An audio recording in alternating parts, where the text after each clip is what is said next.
Welcome to the SkyPillarSitdown podcast with your hosts, Ballhawk, Sun, and the rest of the SkyPillar Stadium crew.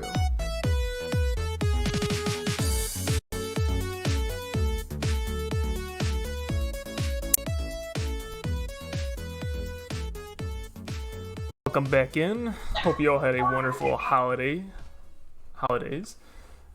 Ballhawk here. We got Sun and most of the singles champions from season 5. What's up, guys? Well, we got all of the champions for singles. That's right. I forgot. Hey, what's up? I forgot Sun has Hello. plot armor, and he's just inherently always a champion here. True. Lugia is rigged so Sun always wins, obviously. Well, it's Sun's PlayStation. That's actually what SPS stands for. True? Playoff secured. Sun's playoff secured. Something like that. Well, we got the end of the season review, champion edition. We got some fun conversations, I guess. I kind of ran into a little bit of a talker's block there. So I guess we're just going to start with Zapdos and just kind of, freestyle it. There's no real game plan for this episode. We're just going to kind of talk and have fun with this. So I'm going to share my screen here real quick. We got the Zapdos champion Beige. Hello. First lead as well. Yep. 8-1 in the regular season, way above everybody else. I feel like it's kind of a rarity to have the one seed actually win the finals. Yeah. This was probably my best season 2. Who did? Yeah, this was probably my best season ever in a league. I was very happy with my performance. I can imagine, you went on a tear, and you only dropped the last week of regular season, which probably didn't matter. I mean, it meant I didn't go 9-0, so Yeah. that's the only sad part. And it stopped Haunter from potentially being kill leader, unfortunately. Tragedy. Yeah, that's the biggest tragedy of all. Haunter didn't get kill leader. He ran out of the post game recovery. Shakes. He was working so hard at the beginning of the season, just kind of ran out of steam. Yeah, that's kind of what happened. People started prepping for it. That was the thing. People started prepping for it. Once people realize you're getting kills with it, they have to respect it. Right. Yeah. So I randomly one day I wanted to see how you were doing in Zapdos, and I looked at Zapdos kill leaders. I'm like, yo, what the fuck? Why is Haunter higher than Dragonflame kill leader standing? And it's not like it's not like he doesn't have weapons either. He has Urshifu single strike, like Dragon Knight, Azelf. He's got things that can kill. He's using. Wait, I actually want to look at the exact quote. I want to get the exact quote Hopeless told me after I drafted it. I believe, I showed him the entire team, and I think your bottom 6 or your bottom 5 are nothing mons. That was his exact words. He said Camerupt was nothing, Azelf was nothing, Jolteon, Haunter was nothing. I forgot what the last one was. Maybe it was Klefki. No, it wasn't Klefki. I can't remember. But he said those. He said 5 mons were they wasn't bringing anything. And yeah, it was a good season. I loved all these mons. I think the only one I kind of underperformed with was Klefki. I don't think it did as much defensively as it did. But it was able to 1v1 make a Garchomp, and that's all I could ever ask of it. So, got up Spike when it... Yo, what? Yeah. How did you... I have to look at that replay. How did you do that? How did you pull it off? Just click Magnet Rise when I clicked the Earthquake. That's true. Actually, no, I brought it in on Scale Shot because I think it was Sub Haunter, I think. And so I faked him to click Scale Shot. I brought him the Klefki on the Scale Shot, then I clicked Magnet Rise on the Earthquake. Nice. Yeah, so... What was your favorite mod on the team? Dude, that's gonna be kind of tough. I'm just kidding. It's Haunter. Haunter is so much fun. I was gonna be disappointed. It wasn't too hard. Yeah. I mean, I know it's a cheap mon, but in all reality, Urshifu and Gengar are one of the best pairs in the game. So yeah, exactly. So the goal was to originally draft Gengar of this team, but I saw 11-point Arena Trap Dugtrio, and I was like, okay, so Teleport plus Arena Trap sounds really strong, especially for electric types that it would come in on for Slowbro. So I was like, okay, quick Teleport, get the Dugtrio, got it. And so I was hoping to get Gengar or at least Blacephalon on the way back. They both got taken. So I'm like, damn, that really sucks. So I decided to just build around the rest of the wall core. So I got Klefki, I got Blissey, I got Amoonguss, Klefki, Dragonite. I think I said Klefki twice. And at the end, kind of fill it with like some cheap offense. So like Azelf. Originally, the Jolteon was Raichu because Jolteon got sniped, but then they dropped it in Gray, so I picked Jolteon back up. And Haunter was just kind of like, I don't know. Haunter was just like the last minute mon. Like I wanted a more offensive poison type, but Ghost spam is really really strong in this gen, just because lack of persistence like that. So I thought, okay, yeah, let's drop Haunter, see what happens. And in like the first like 4 or 5 weeks, it just went crazy. Crazy how strong it was. They cleaned up a lot of games pretty well. Everybody's running their fairies for the Urshifu. Yep. And then Haunter just gets to come in and just start wrecking havoc. Yeah. But really, like the main MVP of this team was the wall core. Blissey, Amoonguss, and Slowbro, man. Like, and even D-Knight. D-Knight is such a good defensive mon with this team. Yeah, it was fantastic. Like a good example was like playing week 1 game against Thief U. He had I expected him to bring Banded Memo because that was the only thing that could really break Slowbro. So I brought a Protect Dragonite, and that mon just let me just wall that, and plus Slowbro let me just wall a Mammothswine all game. It was just a really really strong core. And I think like one of the only teams that could really like break it offensively was Aku, and then probably Wombat. Which you guys saw what happened. Like Wombat almost won in finals. Like he was like really just one misplay and one miss kind of cost him that game. But he had a really strong team that could beat all core, and then like Aku, just because Kirama and Aegislash are really good mixed offense. So yeah, it was a really. Oh, sorry. Go ahead. No, I was just gonna say that's a perfect segue to watch the finals game. I'm gonna hit play while you can keep talking. Yeah, we can watch this game again. So. Yeah, Wombat's team, in my opinion, and even Rom's opinion too, when we were doing PRs, this team offensively to prep for is a nightmare. Dragapult, probably, like everything it does, it's like at a top tier level, whether it's special or physical or setup. It's a really strong mon, and then you have Weavile to prep for, and then even Nidoking. That mon's just, a mon. And then of course he has Rain with Bronzong and Zapdos, so that's another problem. And then the Kabutops. The only thing he was really missing on this team was like Ludicolo. I swear to God, that was the only thing this team was missing. I think Wombat easily had the best team in the division. Yeah. Dragapult, Nidoking, Weavile, very powerful mons. And then, that's one of the few cores that could really threaten your defensive core. Exactly. And that was a big thing coming into this game. And I put a lot of time into my prep. Originally, the Urshifu was going to be Scarf Urshifu, but I couldn't break Zapdos at the time, so I really wanted to make sure I could break Zapdos, because in a lot of my mocks, Zapdos was just...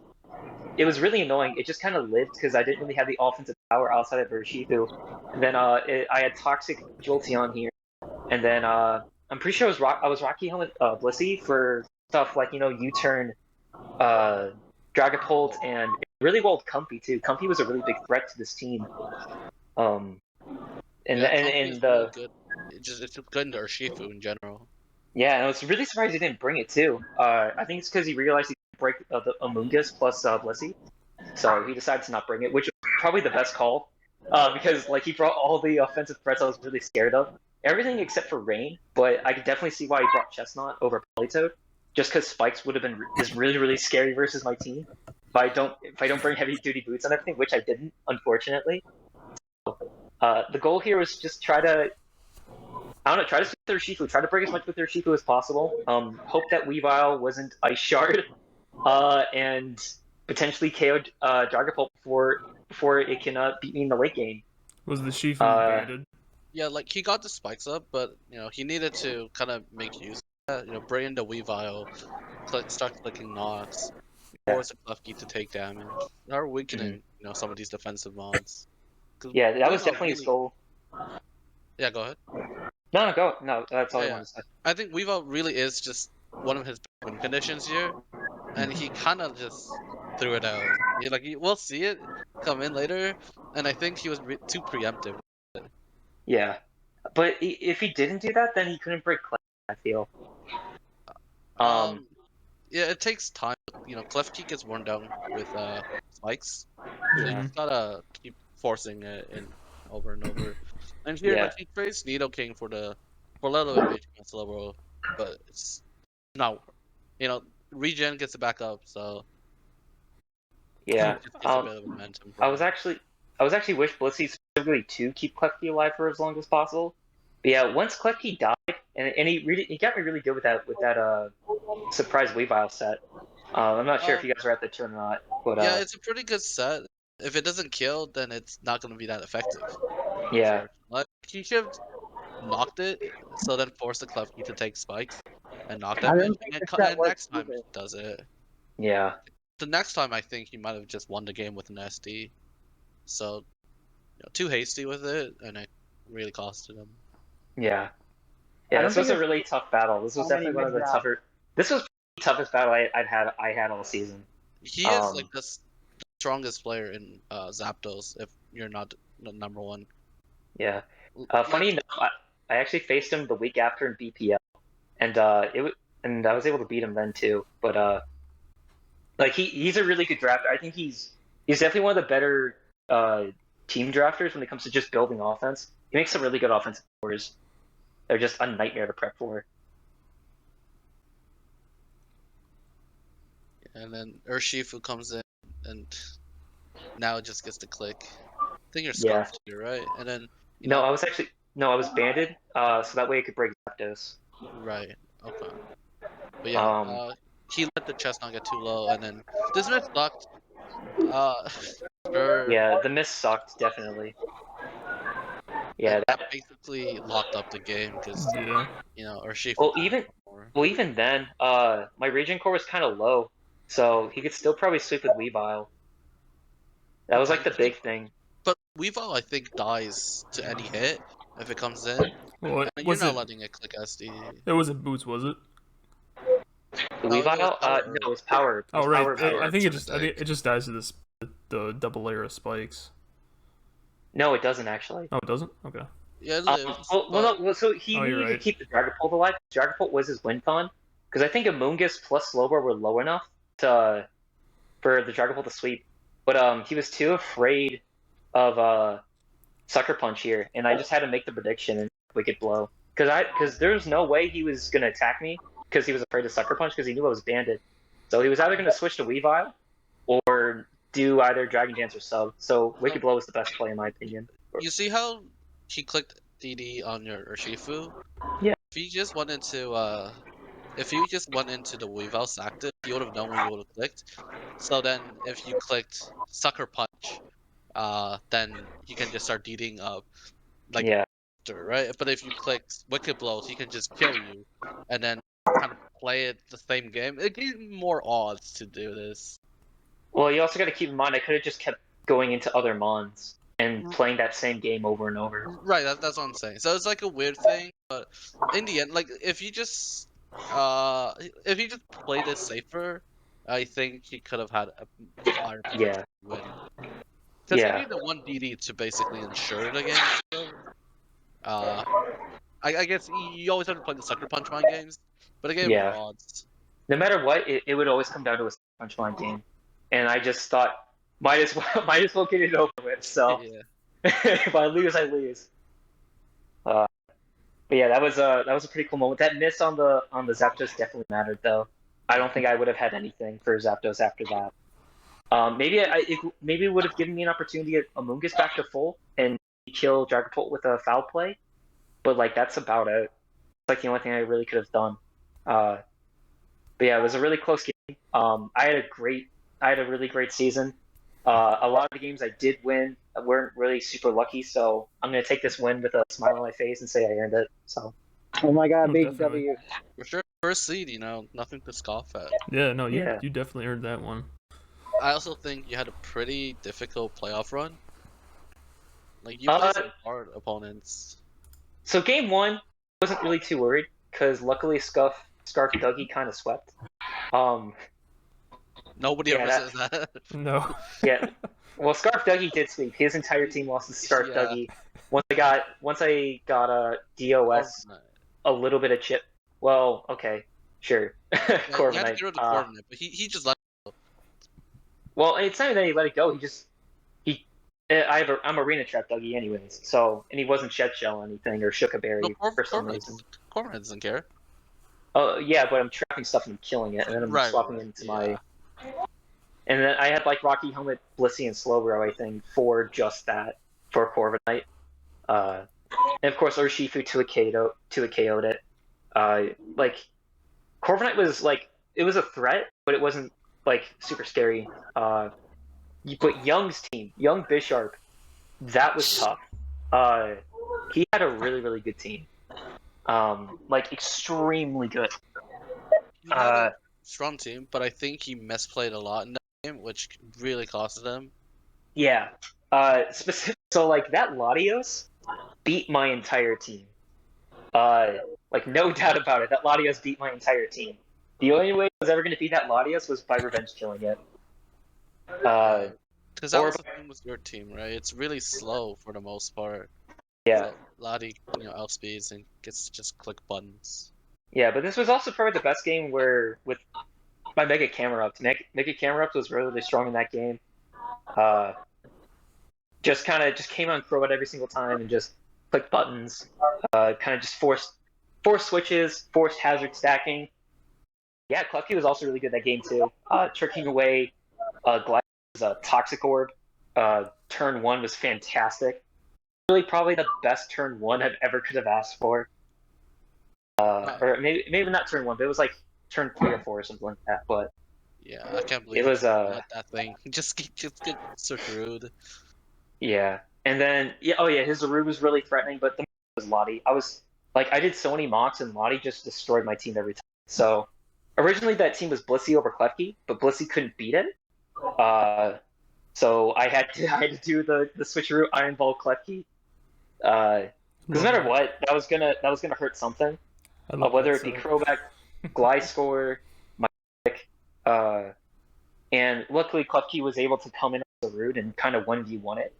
So that was great too. But yeah, playoffs was pretty tough. Week 1 was the week 1 of playoffs. I wouldn't say super hard. Week 2 and 3 against Young and Wombat, where it took. I put a lot of time into that prep. Young's especially. I probably put like my full week of time into that prep. And just did nothing but do mocks and just look at the team and just make like the smallest adjustments. That's when it's fun. For sure. Yeah, I wanted to win. Let's just say that much. You earned it. Got it. Yeah, definitely. And now we have a new sticker in the SkyPillar Stadium, all thanks to you and that mighty Haunter. Yes, the buff Haunter. Almighty Haunter. That's cool to see. I'm very happy about that. Been picking up a lot of Riolu's coaching. Alright, anybody else got any questions for Beige, the Zapdos champion? Oh my god, Beige, how does it feel to prove me wrong? Cricket noises. Yeah,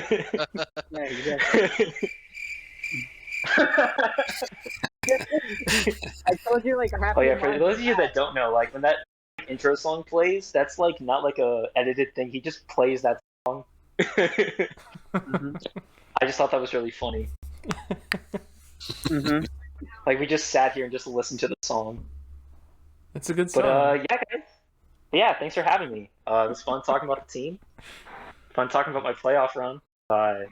Yeah, this is probably one of the coolest teams I ever had. Yeah, definitely one of the coolest teams I've ever had. Was this the first time you got to use Urshifu? This was the first time I've used Urshifu. You're a fan? In like a league format. Yeah, nice. Yeah. But yeah, like honestly, when I drafted Urshifu, it was just kind of simple. 1, draft Urshifu. 2, draft a mon that could bring it safely, aka Slowbro. 3, draft Doug Trio because they could trap fairies and things like that. And then pretty much after that, it was basically either drafting mons that could pivot into Urshifu or beat fairies, or at least damage fairies in a really good way. So Klefki, Dragonite, dual wing beat hurts fairies really well. The Camera Up's a really good low tier, bulky fire type and a low tier bulky ground type to make sure that Dougie doesn't have to come to every one of my games. Blissey kind of beats a lot of those. It beats like your Tapu Finis, your Primarinas, your Comfies. Amoonguss kind of helps beat things like a Azumarill, and like probably more physical fairies. Azelf, it was kind of just like a Swiss Army knife, just kind of be whatever set I needed it to be, and it did that really, really well in the couple weeks I brought it. Jolteon, this was actually a really good Togekiss check. Probably like a really, really good Togekiss check. And I brought like it's a really good like bulky Wish Passer. Subtoxic's always a great set. And then Haunter, just Ghost and Poison spam for other fairies. Great Scarfer, great Hex spammer, especially on a team with like Blissey, Slowbro, Amoonguss just spamming hazards the entire game. Or not hazards, stats the entire game. And yeah. So it was just kind of a team literally just completely built around Urshifu that worked really, really well. That's the way to do it. Yep. Well, congratulations, man. Hell of a run. Looked like a lot of fun. It was fun watching. It was. Great. Well, let's move on to That logo was so Articuno. clean. Were you saying wait? or who was What? who was Oh, talking? I was saying that Beige's logo on the SPS background looks really clean. I just looked at it for the first time. I like the brown on the background of his logo. That was it. Nice. Yeah, actually, it does look pretty cool. Yeah. Yeah, it does look nice. You know what else looks nice? That Crobat. That's right. Really? The Columbus Crobat. Oh my god, you defeated Brother Quang? Oh no. I did. Yes. It wasn't it wasn't. Well, Wait, did I somebody play else Brother beat Coin? No, Flat played Brother Coin, but I remember it was a 6. No, I think Dave pretty- Savage beat him in regular season, no? Maybe. I guess I Nally. My bad, Nally. We could No, fact it's check. K Savage. Did you? I don't quite remember the specifics of the regular season. I don't either, to be honest. It's kind of a blur. Yeah. I did not play Brother Quang at all. Okay. Oh. No, bro. But I did play Flap, who played Brother Quang. Yeah. Did Flat You beat had Brother a- Quang? Flap 6-0, did yeah. Yeah. So then, I mean, you could make the argument that Yeah, you were better then- than Brother Quang then this season. He avenged Brother Quang. I was doing justice for Brother Quang. Justice for bro. The regular season was quite interesting. We had 6 coaches end up with the exact same record as 6-3. All right, yeah, let's take a look at this.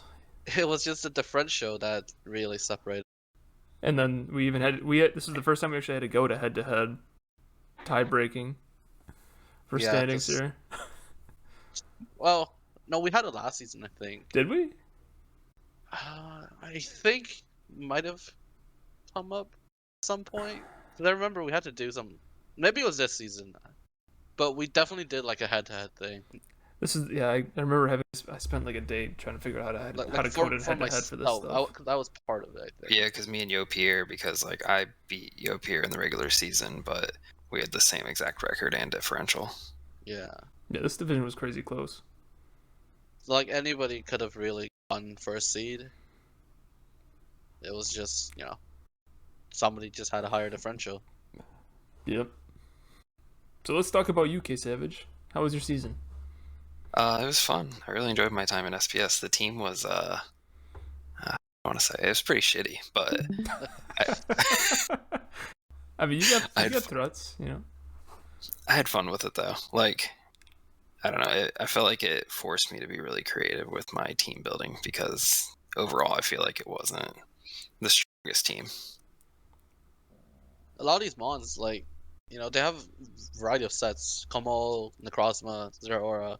You go special or physical with all of them. very versatile. Offensive, defensive, like Como, Necrozma. And then, I'm pretty sure you brought offensive Manaphy every time it showed up. Did you ever I actually Tail brought Glow? like Scarf Manaphy 3 or 4 times. Right. Did you bring physical? None of them were Tail Glow, I think. Well, it's Oh, banned. no, that was Calm Mind, that's what I'm thinking. Okay. I don't remember, to be honest, right off the top of my head, but yeah. So, no, you brought it defensively for, like, Rain. Like, Rocky Helmet came. Rocky Helmet came quite a bit. Like, I brought a choice, yeah, that one's special, and I mean, I'm pretty sure they were all just either really bulky or Choice Scarf. It's, even when Did you they're like choice, Necro at least? you just clicked a bunch of U-turns. I really did, yeah. Yeah, I ran Rocky Helmet looking at this. 7 times this season on Manaphy. Yeah. It's a hard worker, you know. Sheesh. Putting in the work. Yes. It's his only water, you know. It's got to come. It's got to Yep. check the things it needs Yeah. to. It's got to clock in, clock out. You know. An offensive rest talk, so that was fun. 100 is a lot bulkier than people make it up. That I think it is. For Like sure. sometimes when I'm like prepping like against a Victini, it's like holy shit, this thing is fat. And water's such a good defensive typing too in general, so it even amplifies it more. Right. I guess like the biggest struggles and what made me get creative all season was the fact that like my team was like mono setup with no breakers.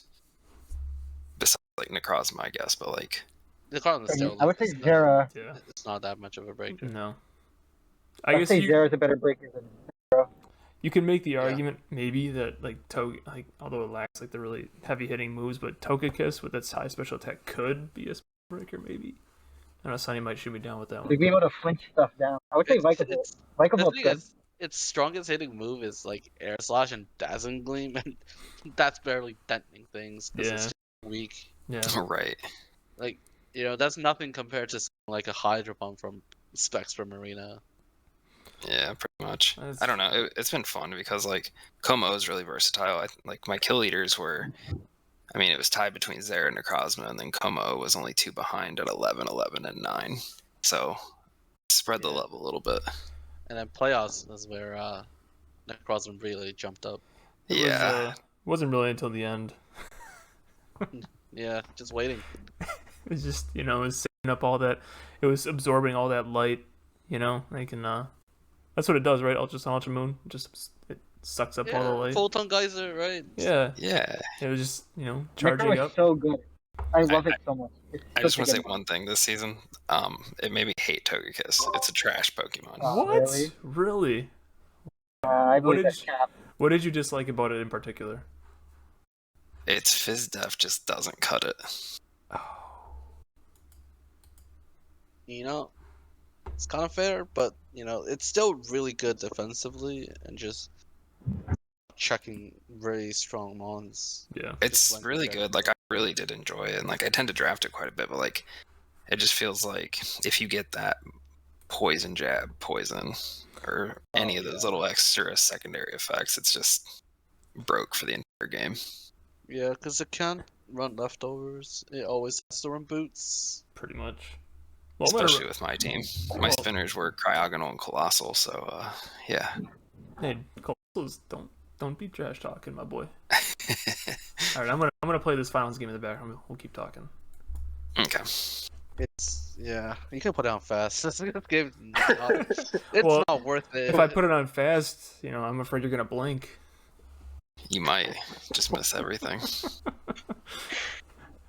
So it That's was against mean. Marshy. She had a pretty decent start at the beginning, but I think everything just went downhill at a certain point. That just Yeah, kind of I blows mean- my mind a little bit. Like when we talk about how fat Manaphy is, and then just the fish is But running. then you even stay in here. Yeah, Yeah. that takes. Yeah, Took 51. Well, that's a man's play right there. That's a man's play. Oh yeah, this is where everything. This is where everything ends. Yep. Oh no, the cosmic power. Encore is. Yeah, I'm always doing the classic stuff. I was gonna click that move anyway. Yeah, it doesn't matter because you can encore, but like, what's killing it, right? Right. And then And this is what threw me off. The Comment Blacephalon, with yeah. air balloon. I mean, honestly, wouldn't it have been better if they just stayed in and kept encoring to PP stall out the Uh, cosmic power? Not really, because there's too much PP in cosmic power. Yeah, but How much PP is it? there's 32. 32. There are okay. Definitely. There's only 8 encores. Encore lasts for 3 turns after you use it. Even right? if it lasts for 4 turns, it's not enough. Right. Oh, good night. See, It's I true. really thought Whirlwind Skarmory was coming in this match, and Yeah, I don't know what happened, but I'll take it. your entire thing's set up. Like, I hope at least the whirlwind would show up. Yeah. Or Yeah. some phasing. And yeah, like, first Skarmory, and everything just dies to store power now at this point. It was literally these Big 3 break. moves and Brick Break, Yeah. just in case like Mega Tyranitar came. Honestly, when she encores you, she should have Dracovish. Yeah, Yeah. that was the only way you broke me. That's what I was expecting, but I don't know. Manaphy's underrated. Like, it can literally be built to take any Dracovish set, period. Yeah. That's Well, what I you love were too skilled, but it was banded. Yes. Well, yeah, I mean, I live, Yo, that card's broken. like, I can't remember what the calc was. I think I live, like, 80% of the time from 2 banded Fish's Wrens. Right. Okay. But, like, because on the second one, I'm faster since you're banned, so I take less Yeah. damage. Yeah. True. Yeah. That was finals. Yeah, that was Yeah, that it was something. that was a game. But overall, the team was fun to use. I got to use Mega Steelix, which is one of my favorite Megas to use, and it's just always so reliable. So I can't complain. So It was fun using Necrozma. I haven't got to use that yet this gen. so I we think know it's just that. an absolute monster. It's always just gonna put in work. Yep. So Togekiss was your Yeah, I least love favorite Necrozma. on the game. What was your The favorite? best part about it is that it has a signature that ignores unaware, so like it can cheese through stuff like that too. It makes it like so much better. Yeah, I don't know. Like, I wouldn't say Togekiss was probably my least favorite. It's just like it felt like it let me down quite a bit. But Scolipede was probably my least favorite, honestly. It's just hard to bring Scolipede because it doesn't offer as much, and it's always forced to run boots, and then it's so weak afterwards. Without Z moves, it's just really missing out this gen. Yeah, it's so expensive too. I think that's its biggest problem. It's such an expensive mon. It really is, but I felt with like the fact that my team was mono setup, it was like one of the late end grabs that I had to like give some kind of support with spikes and T spikes. I could see the argument for being a late game sleeper, but you do kind of have 0 ore, so yeah. Yeah, it didn't really come. I think it was 0-2 for the season. Kind of sad there. It was a waste of about 14 points, so yeah, I could have brought anything else. Well, Should have drafted Whirlipede. Right. Yeah. But yeah, I enjoyed SPS. Fun season. Definitely be back next season if you allow me. So I mean, I loved it. So we'll think about it. No, we'd love to have you back. It was a pleasure. Just know that I'm drafting Vikavolt. Yeah, you seem to do that a lot. What is it? Every team I can. What is it with Vikavolt? It's just so reliably bulky. You every team you can. You drafted with a Zero Aura. Like I know. it's not fucking you. I don't care. Like if Vikavolt falls to me, I'm gonna take it. I remember on your DGBA team last season, there was only one mon that showed up to every game. Vikavolt. Yeah. What round do you Mega draft? Yeah, I'm pretty sure he benched it for a week. It's like, I don't know. To me, it doesn't even matter if I know people will like expect it. It's just so reliably bulky. It's so reliably hard. So there's a likelihood that you're going to be in Multras next season. What round is that do you typically draft your Vikavolt? Asking for a friend. By the way, just one correction on that. There were 2 mons you brought to every game. What was the other one? Yeah, it's Vikavolt and Hippowdon. And you had the Yancy Celestial Ninja as well. Yeah. Look, Hippo without a Sandsport, best mon ever. But yeah, I normally draft Vikavolt. If you don't take it by the 3rd round, I'm probably gonna grab it. I don't care. Nice. That's a threat to everyone. Yes. Watch out. Someone's got to take one for the team. You're right. But yeah, overall it was a really fun season. It was nice and kind of fun using a team that was out of my comfort zone. I don't normally draft so much setup. So it was actually kind of fun using that.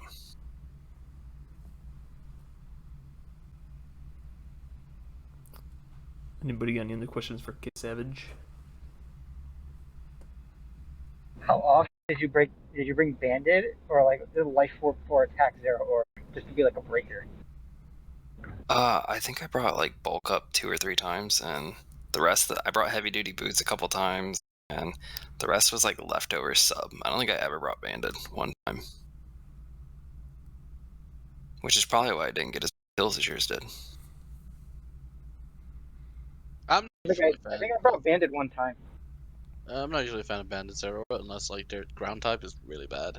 I'm looking right now. I brought leftovers quite a bit actually. with like substitute and random moves like that. Shuka berries. Shuka quite a bit.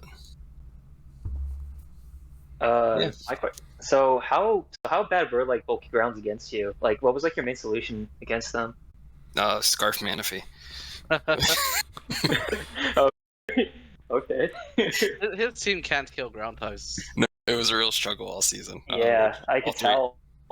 All three of my losses were because of teams with like Glizzcore or shit like that. Yeah. Just stuff I couldn't break.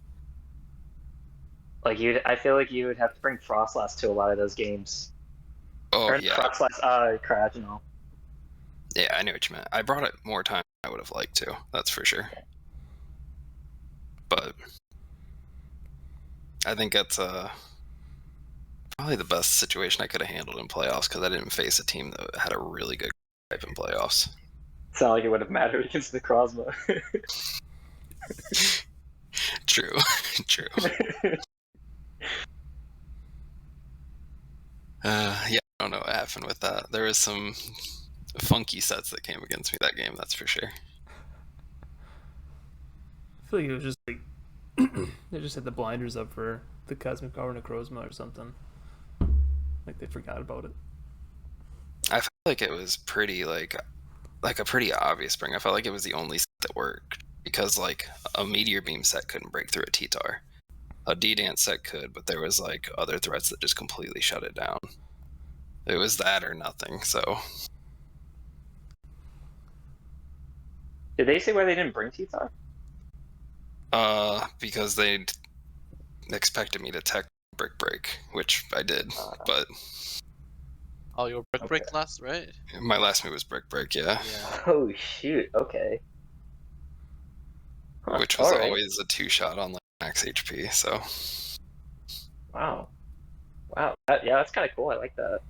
And I think at +3 Cosmic Power, +2, I know I live 2 crunches, but +3 is where like it's out of rolls and everything. It's just I guaranteed live 2 crunches. But yeah, it was a fun team. I enjoyed it. You said 2 crunches, my mind immediately went to Mr. Owl. How many licks does it take to get to 0 side of a Tootsie Pop? Crunch, crunch. A 1, a 2, a 3. Jesus.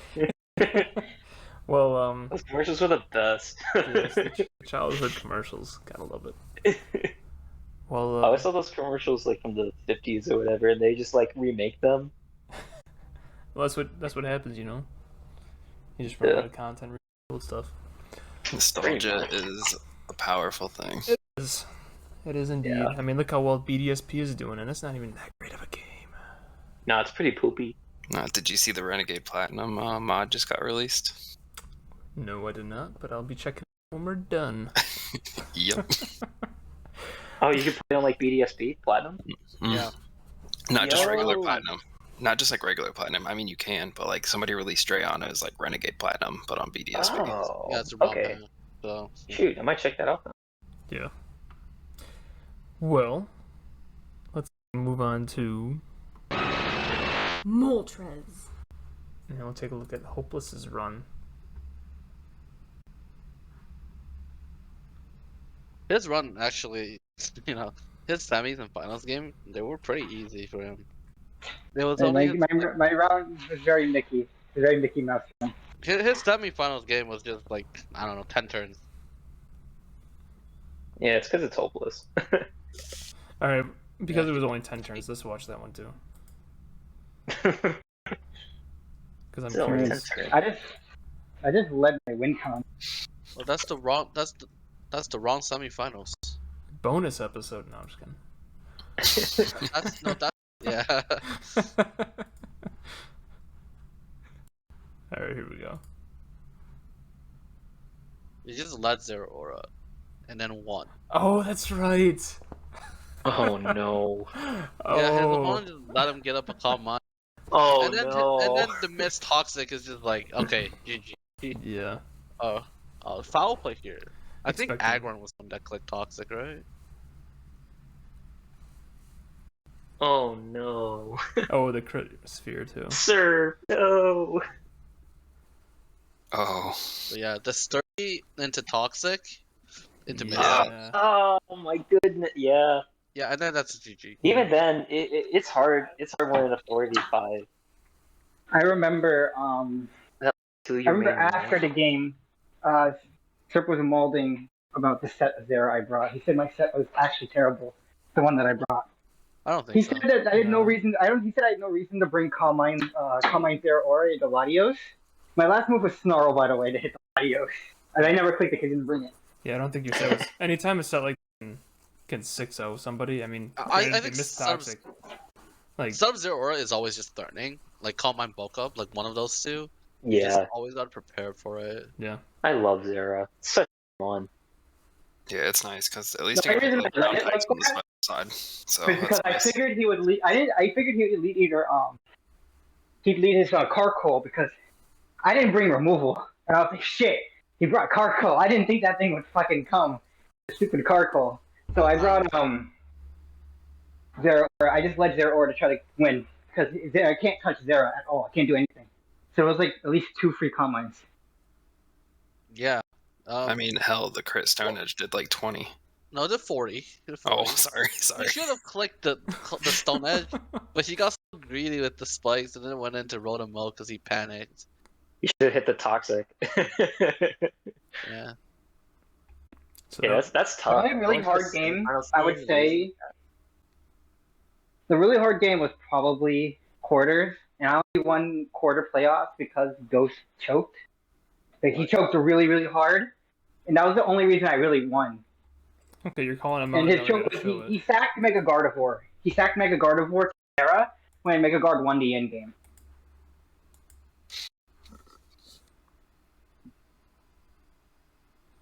Ghost had a really good team. He had a decent team with Dragapult for sure. And it, I mean, like, any team and Dragapult it's so close. He barely lost.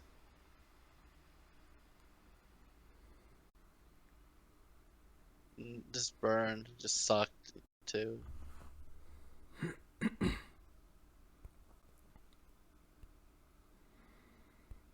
That is realistically a really, really good way to break Ferrothorn. Unfortunately, my only way to break it is Talonflame. Because he got rocks up, it's like, it kind of sucks. Can't really break it.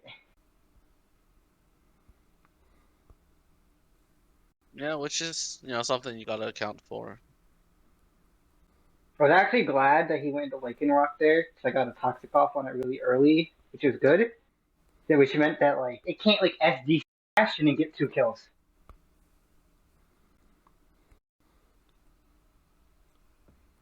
And I also misplayed here. I thought he would switch out, because he would get scared, because he wouldn't get to touch it, and he just stayed in Mystical Fired. So. Well, he can always touch it. Well, I mean, no, he didn't know if my Talonflame was, like, mixed or not.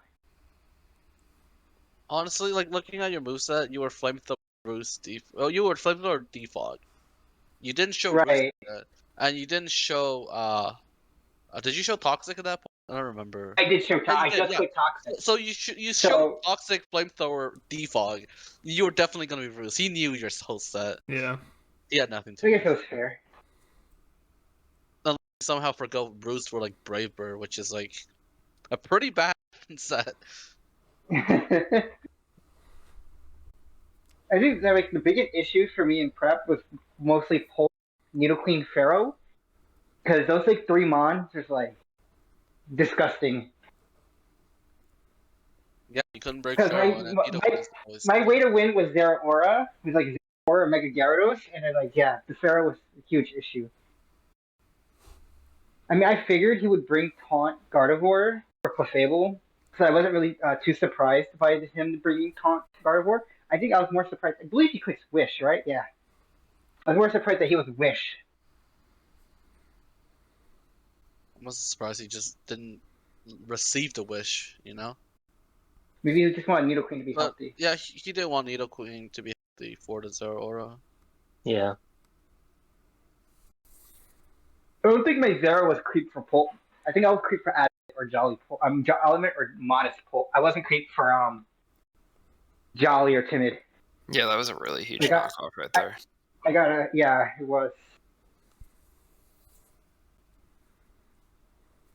And then I was trying to see what he would do. I clicked Toxic, expecting him to DD, and then he revealed that he was Specs. Yeah. And now Gyarados gets to at least, potentially Right. his Ferrothorn. So Yeah, unfortunately, yeah. That's why you always gotta run moves to hit the Gyarados pre-Mega and post-Mega, or else, this happens. Which I think, you gotta Yeah, make it do with this. doesn't do enough. That's the problem. And then I And just now get you're right. dead. Yeah. Yeah. You're gonna get The, revenge. the benefit was I got rid of the Ferrothorn. Yeah. Uh-huh. I'm not sure why you saved it, but I guess if he's... Were you hoping to like revenge Nidoqueen or something like that, or Blastoise? I was hoping to like keep it back later as like a sack or something, or maybe to like come in and like kill Nidoqueen because he doesn't have another water resist anymore outside of Blastoise, and It's he was not just like like Blastoise. Yeah. that's gone. And- Yeah, I don't know why he did that. I don't know why he did that one. Yeah, he should have. I don't think he could have risked scouting it. I think that's the thing. I think if they were going to click Shell Smash, like when you click Toxic with the Talonflame early on, that would have been the time to do it. I mean, Yeah, there at are a couple months gonna set up on. Melbite was not one of those. Yeah. Yeah.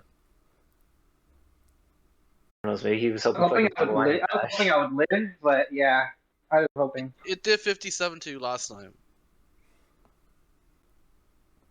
And I didn't understand that. That's where he choked. I don't understand why he stayed in there.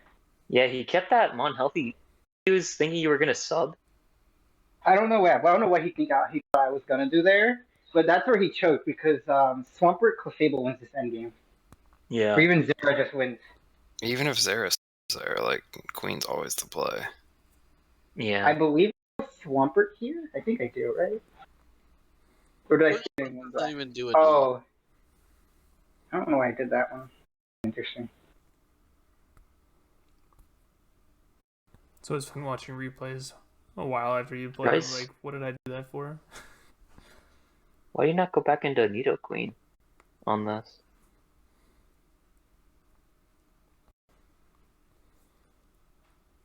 And I believe I just win here. Yeah, because I don't know why I'm not killing. I don't know why I'm just not killing this. I don't know. I couldn't explain to you. I think I just kept thinking he's gonna go into Nidoqueen, and that was my mentality. Yeah, I don't understand why he's not going to Nidoqueen. Because it's still pretty healthy, right? Yeah, it's still like super healthy. Why Mhm. also, Yeah, that's kind of strange to me. That's kind of a strange. I think he's Turn poison of ball, events. right? That's the only reason he runs such bell. Uh-huh. Yeah, he's home or Black Sludge. I think he's poison point. Well, poison doesn't poison only work on contact? Yeah. Yeah, for their aura. And then because he wasn't offensive, I lived. Yeah. I was saying that he needed the Mega Gardevoir for endgame. Yeah, might have just won with Gardevoir there. Still in the game. Yeah. That's crazy close. Yeah, I don't know. I should have killed that the Dragapult like 70 turns ago. I don't know what I was doing. I believe I just kept thinking he was gonna go Nidoqueen over and over, but I couldn't risk being hard pert because I went hard pert that I lost to Nidoqueen. So I just kept clicking Moonblast. Well, here's the And finals. then I lost this first game because I choked on a play that I made a read where he didn't actually do what I thought he was gonna do, and then I ended up losing the first game. So this is the rematch. Oh, so you guys played during the regular season? We did, and I believe Yeah, I remember this. Sorry, go ahead. Was such a bad play by you. Yeah. So why did he Which not one? click Earthquake again? You probably. I think he got Dragon Claw killed, and he was mid grounding in case I went back to Talonflame there. Even then, it's so early. Yeah. He could have secured a kill right there. It's unnecessary, basically. Yeah. I don't, and Yeah, also, that's tough. who's running Dragon Claw these days? Like, that literally turned from, like, him almost killing, like... Also, I had Wisp on Tiefling, and I didn't want to lose the Tiefling. If you look at his team, Tiefling that went so hard into his team, I didn't want to lose it right there. And that's why I switched out. And I was like, I'll sack Vileplume for Chomp. You couldn't risk the prediction for like Stone Edge or Rock Slide. Because if you lose Team Flame, then you can lose like your chance to Superior. And then I got greedy there, and then I clicked Play Rough, thinking he would go Chomp, and he made the correct read. And because I'm banded Zera, he gets to stay in there. I don't think he made a good read. Like I think he kept Beanie. Because the only reason I thought he would stay in is if he was Wakan, and I think he wasn't Wakan though. He was a different resist berry, but I think you should still always just read the Wakan and expect it. So it's like it's weird, but like he shouldn't have stayed in. I don't think he was worth. And I didn't want to lose because the first time he brought NP Dio, this Clefable's unaware, if I remember correctly. This is unaware class. He's unaware. You took toxic damage. I didn't. Oh, okay. I didn't want to lose the Clefable, to Chomp. That's why I went Vileplume, because like I'll trade this Vileplume. Because if Vileplume was there, so that I didn't have to just use Talonflame to check Superior. And then here, or whatever else that he brought. Because it meant. Yeah. Oh, that sucks too. That Stone Edge. That sucks. Save it. But I'm also not a fan of this set from the Terrakion. I didn't really understand the viewpoint him being sub. I didn't really understand why. That was the freest fun part of your life. Yeah. And then from here, Talonflame kind of just wins because he's support Dio. Yeah. Can't really beat it. I'm just scouting here because he went hard into it. So he had T-Bolt, right? I didn't see T-Bolt. Okay. And then the bash just kills then Chopple. I was expecting Terrakion lead, like Sash Terrakion, try to get a kill. So I'm like, I'm gonna bring Chopple Melmetal. And I'll trade the Chopple berry for the Terrakion. Because Terrakion was like a huge problem for me. Like just Banded or like Sash SD just like killed everything on this team.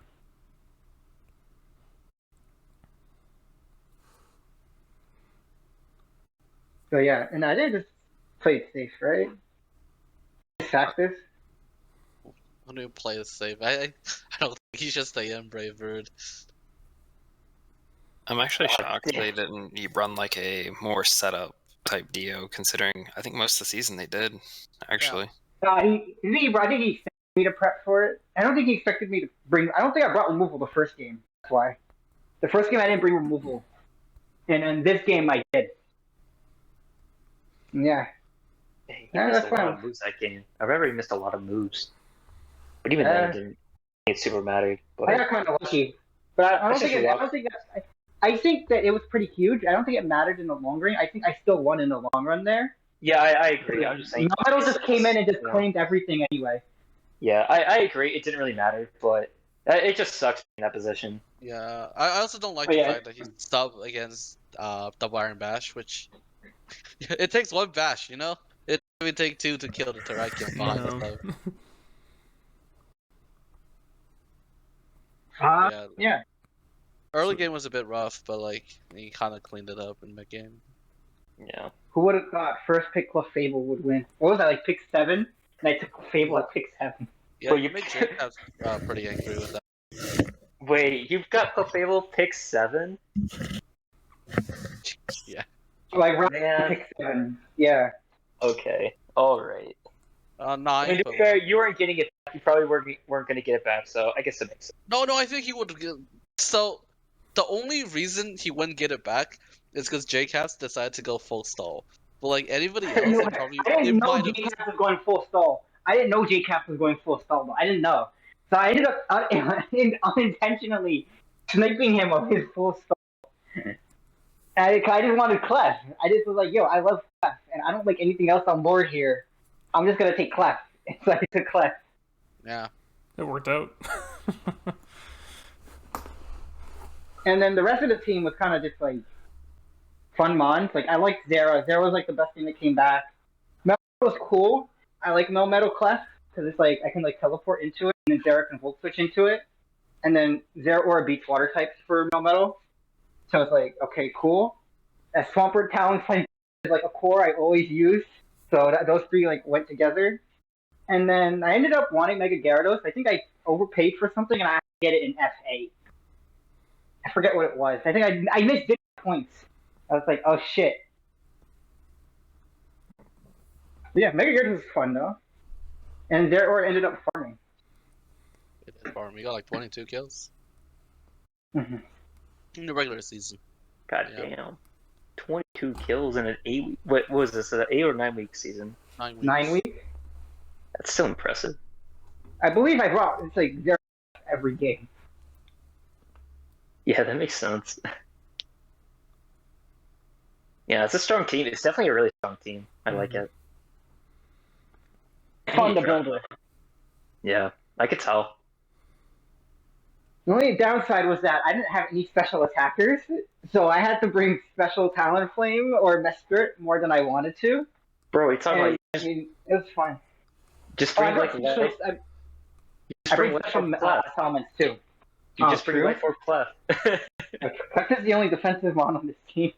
Nah, you still bring it. Bring it like on a hyper offense team with like spikes. Oh, true. I think every Salamence I brought, one time I brought DD. I only brought DD once for Salamence. Every other time was like special Salamence. Yeah, dude, I love special Salamence, especially back when it had like Hidden Power Flying. Such a good mon. How did you like Salamence overall? I feel like it's one of those dragons that's kind of been like forgotten. So, I think I didn't bring Frostlass very much. I think I brought Frostlass one time. I still feel like Salamence was the least performing member of my team. I mean, I felt like its role could have been substituted for something else. I still like Salamence in the end because it forces a lot of prep, and you have to prep for both. You had to prep for 2 DD mons, 2 setups, so being Gyarados and Salamence on potentially, which forces their fairies to act more defensively, meaning the fairies won't be able to like run any gimmicky sets versus Gyarados. Maybe like T-Wave or anything. Like they have to bring T-Wave. They have to bring like recovery on it. They have to do those two, which let me go into like Zera or even like Vileplume. And then like Zera could just set up for free on those mons because they're defensive. They're not offensive. Either that or I used those 2 mons just to like weaken all the walls. And then I went into Zera, and then Zera just cleaned up the rest of the team. Hence, I had like 28 kills by the end of the season. That's just ridiculous. Yeah, that's a lot.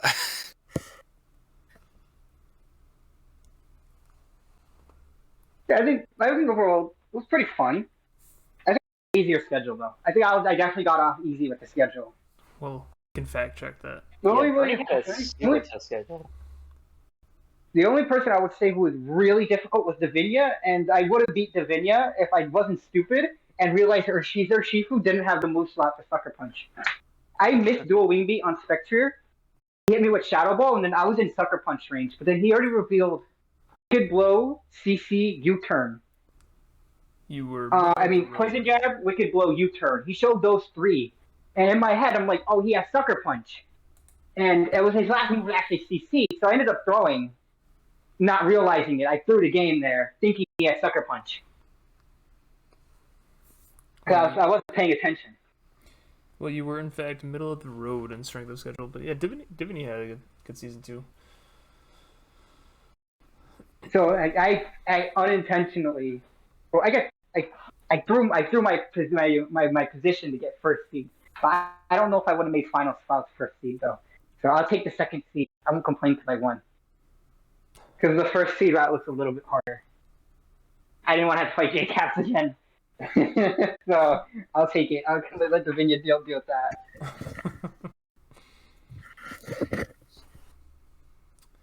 Anybody got anything else for Hopeless? So what was like the biggest archetype you were having troubles with when battling? Biggest what? Archetype? Yeah, archetype. Like what gave you the most consistency? What the biggest thing that gave me the most problems were either like really teams that were like really big on hazards, because I have 2 removal mons, or teams that were really, really, really, like they're really, really, really fat. And if they're really, really, really fat, then it has to be like, well, I have Melmetal. They have to lose the Melmetal.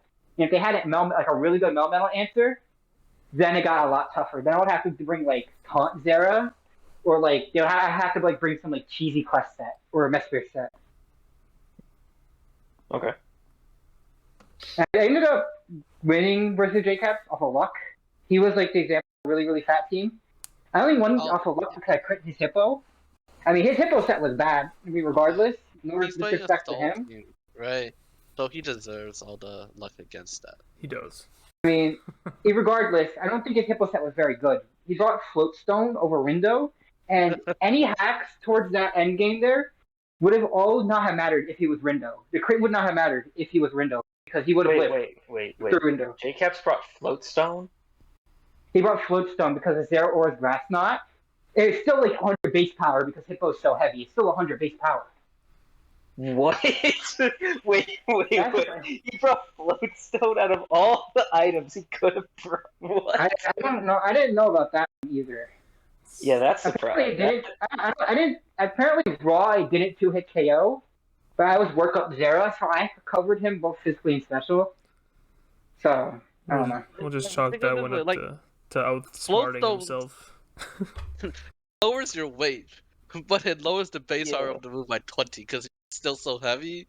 So like, it's not really worth it at the end of the day.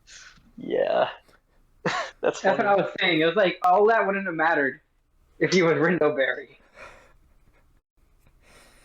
I'm guessing in his mind is that Rindoberry's a one-time thing. If I get the predict right, the first time Zera comes in, and as he goes Hippo and I click Grass Knot, the next time it'll kill with Rindoberry. So I'm guessing that's why he didn't bring it. And like Floatstone meant that he lived 2 at least. Kinda. I think it was a roll. I think it was in his favor though. So that's a gamble. At that point, Floatstone Hippo. That's tech. That is like deep tech. I'll keep that in my back pocket. I have to put that in my back pocket. Quagsire. Steel DR. Zero Aura is broken. It should be 18 points. I wonder if he was playing some Pokemon Unite before that, and he had Floatstone like fresh in the back of his mind. Like, oh yeah, this would be really good on my Hippo. He was playing BDSP. Oh, dude, Floatstone, man. Yeah. Or actually, I think that was a black and white film. Man, you ever seen a hippo float? Yeah, I didn't think so. And then my other favorite mon this season was Swampert. Swampert, I love Swampert. I used it last season at SPS too. I love it. I need to draft it. That's very reliable. So wait, Hopeless, I need to ask you another question. I had you on mute during my question seminar. Did you ask me a question while I had you on mute? I did actually ask you a question. I asked you, how does it feel to prove me wrong? Good thing you said at the beginning of the interview, I called your team garbage. I didn't specifically call it garbage. I said that you are never bringing your bottom on. I did. So you did it out of spite. No, you did it out of spite. No, I did not. That's what I'm gonna say. You did it out of spite. 7 out of 9 games. I brought the Haunter to 7 games. His Haunter was the kill leader, like more than I think it was like week 6 of the regular season. I think that counts for. Look, I know Beige, right? He put in some Kadabra to be kill leader. I'm not surprised because I know Beige. Beige got a fucking Kadabra to be kill leader in some other league he was playing in. I remember that. It was top 6. Actually, no, it was top 7. Top 7 with 10 kills. Dude, there you go. Ted 7 kill Kadabra. That's 7 more than it should ever have. Period. No, it was 10 kills. 10 kills. No, it's still the same point. 10 more than it should ever have. Okay. But, alright, I'm glad I answered your question. I kind of felt bad about that. I've been thinking about this that entire time because I had you on mute. I was like, Hopeless asked me a question. I should probably double check that during his time. And I'm glad I got that off my chest. Okay, I'm done now. I blame you for putting him on mute. Dang. So you get for going to the grocery store during a podcast. What the fuck? I came out of the grocery store. Now I'm home. I got home just in time for my part. Oh my god. Perfect timing. I'm so proud of you. Perfect.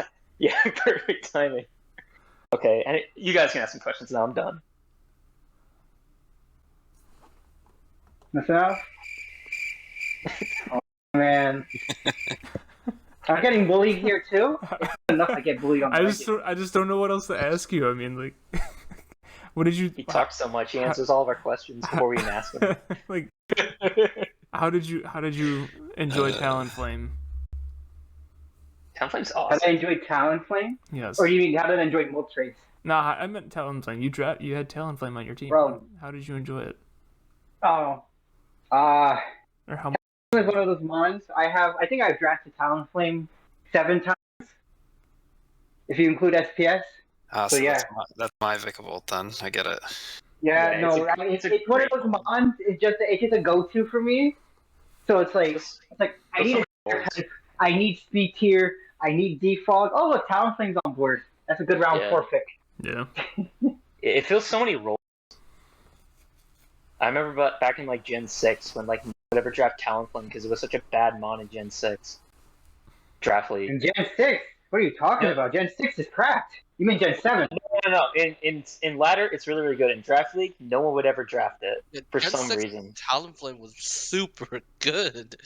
But like maybe now, like after like retrospective, but like during the time of Gen 6, no one would ever draft it. I don't know. At least all the leagues I was in back then, no one would ever draft it for some reason. Gen 6, that's when Gale Wings wasn't nerfed, and also Yeah. Talonflame was very popular on Birmingham. Yeah, again, on ladder, it was fantastic. But because like everyone could like actually see that Talonflame was there, they just brought like 2 rockers every game, and they brought like so much protection against it. It just, I don't know. It just wasn't that great during the time. Remind me, Talonflame's, like, like, the nerf on Talonflame was that Gale Wings only worked when its HP was full, right? Before it worked every time. Yeah, that's when Gen 7 happened. Awful now, Right. because like Yeah. Bravebird always lowers their HP. Right. Yeah. Roost is like if you're roosting, you're probably not at full HP. Yeah. And then acrobatics is just like not an item, and then especially if you have to run boots and stuff Dual like wing, that. dual wing beat helps a little bit. What do you mean you got Specs Hurricane? Come on now. Oh, Yeah, true. Yo, I actually have seen. I saw JCJ run that once against Hopeless. Actually, that was such a funny set. And then Hurricane. But like dual would be 80 base tower move versus 120. You know, your attacks are garbage to begin with on Talonflame. So like, Yeah, you're losing out on so much power. that's fair. Yeah. Honestly, Just imagine it didn't have heavy duty boots as well. I don't know. They And should've Talonflame, They should just left. it just was never worth drafting at the time. It was just never worth drafting. Because like back then, it was also tiered. It was also tiers back then. Right. It wasn't like points. Oh, true. Like it is now. So it was. What tier was it back then? It was always A. I mean, it was always A tier. It was always like a high tier. It's just no one would ever draft it because there was other stuff to draft. Okay. Like a good set on Talonflame, but at least in like Auras, it's just SD bulky, right? You have enough bulk to just live hits. You can throw out Will-O-Wisps, right? And then, But then you have priority. you also have, like- priority Bravebird. And then because of that too, everyone would run like 4 mons with rock spam, or they would bring like 2 stealth rockers all the time. That was just kind of a problem back then. I mean, who knows? I might be dumb. I'm an idiot. So I always had bad takes on mons. You're champion. Hush yourself. Yeah, now my bad opinions are certified. I'm legitimized now. Yeah. Well, I think. But yeah, Gen 6 Talonflame overrated. Dab.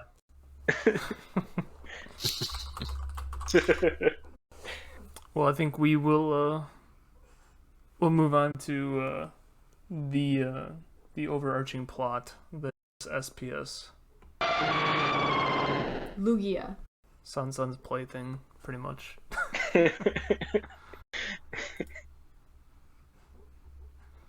Hopeless to be Sun question mark? So this is is it 4 times now? 4 times, right? 3 times Lugia. 4 times overall. You took Moltres the first time you played here. Yeah. Okay, so just run down. You know, what did you think of your season? My team. I like my team.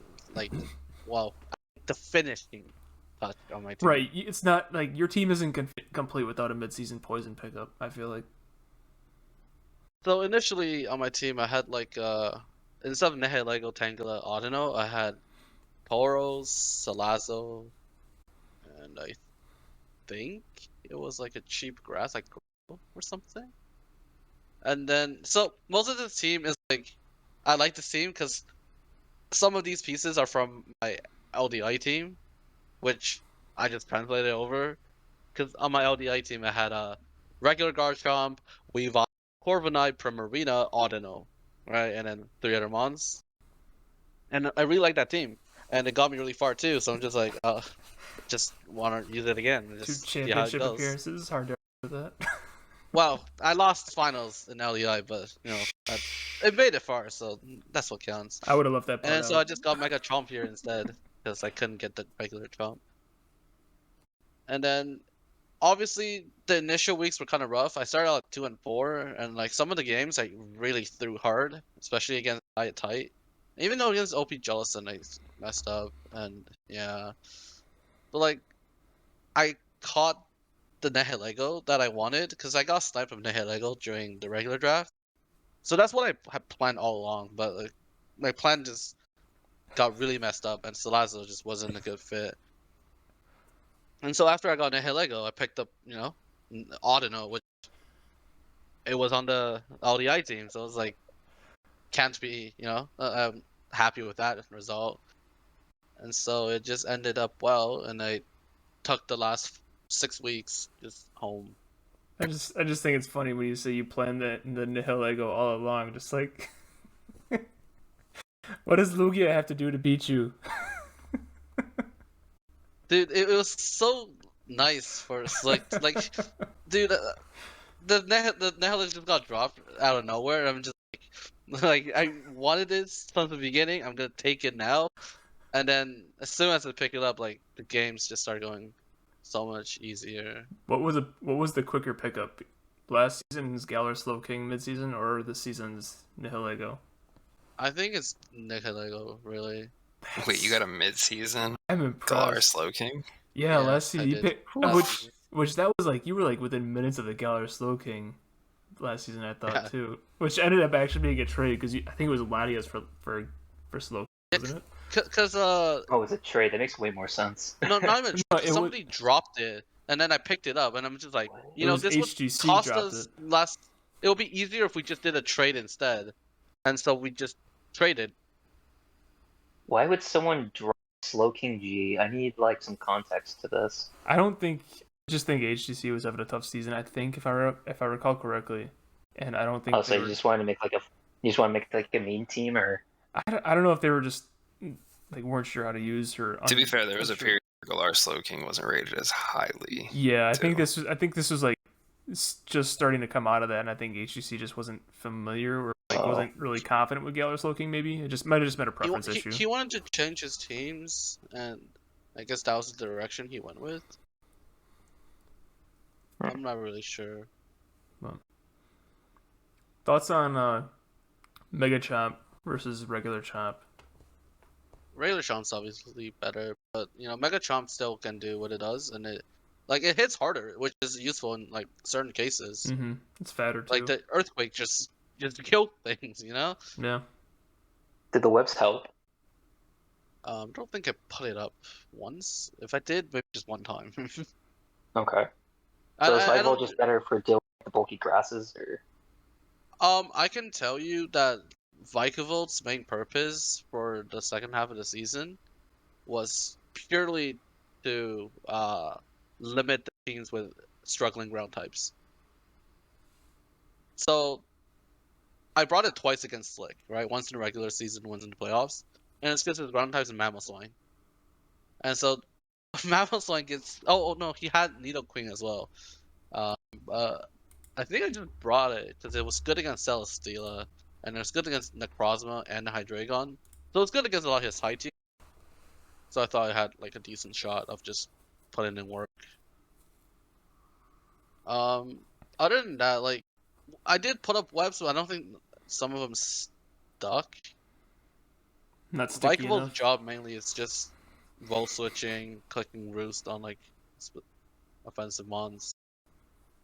I did bring it defensively one week because I wanted to, I think, check something specific. Other than that, it wasn't that like spectacular for me.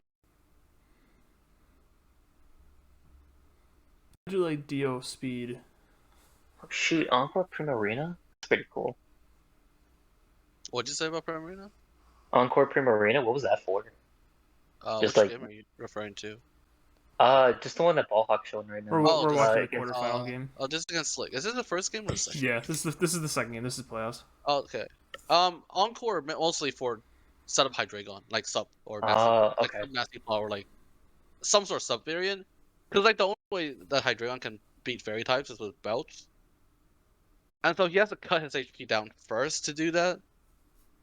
Or like run like nasty paw and resist berry, so I can always just check it that way.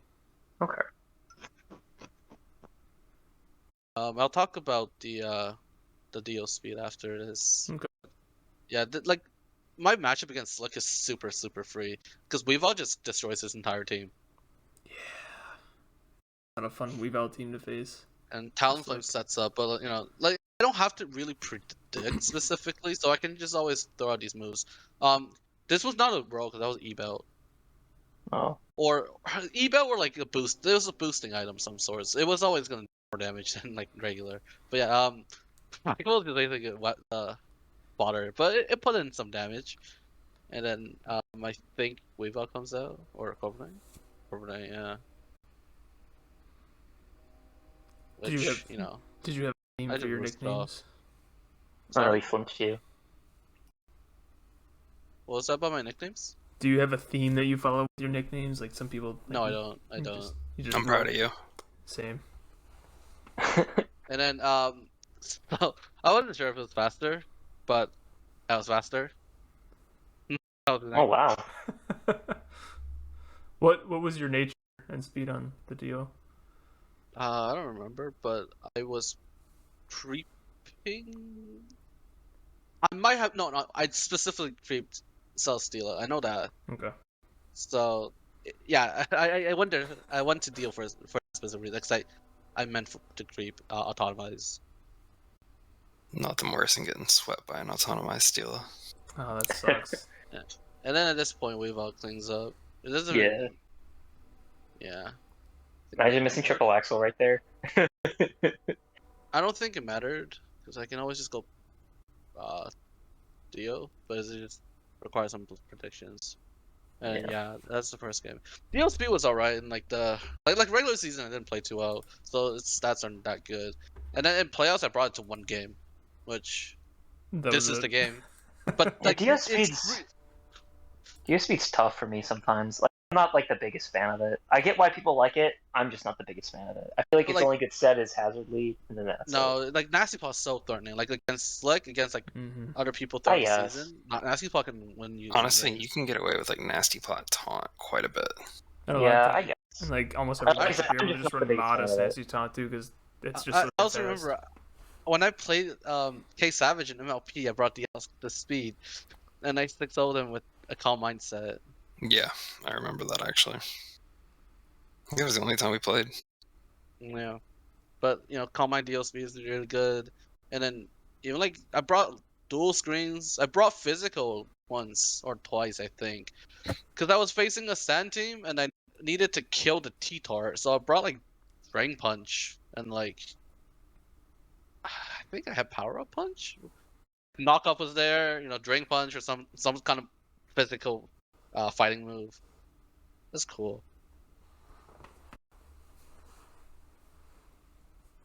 And this game, it was a bit lucky, but I think in the grand scheme of things, Weavile still won this game like completely. He didn't kick the fire move on this. Like I thought he would click a fire move here, but he just hard blizzards and just like what? What? And I'm just like, okay, I guess I wall you, and then here he icy wins, and just I can my rocks.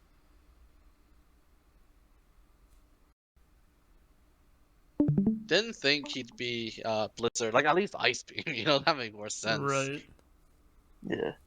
And then I think it's a very offensive Torn T just based on the damage. And then here I get the power gem, but that is fine. I force him to. I guess he switches out. I power gem again there because I thought he. I don't think he would stay in there, and if I can like 2 a KO, and because might overpredict again. I mean, hey, it worked. Yeah. He blizzards again. Yeah, why?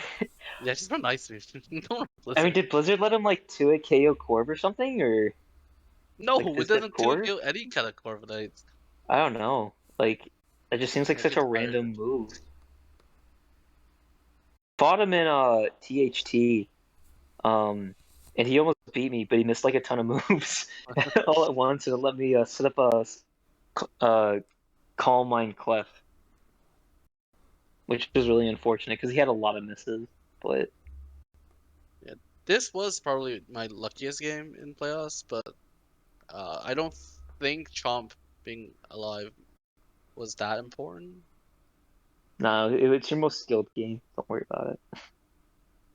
Do I double to weave out here? Nope, I just power gem. It is kind of free. Cause he clearly hasn't shown like a psychic move or anything. He has some Psy Shock actually. Oh, Saisha. Oh wait, what? What? Oh wow. And here he goes for Sleep Talk. But I think he sacks the. I get another flip turn, and then so like the flip turn weave out like that sequence is so good against Dietite. So I can just keep Yeah. repeating the cycle, and now the Blastoise is dead, and now the weave out wins. Yeah.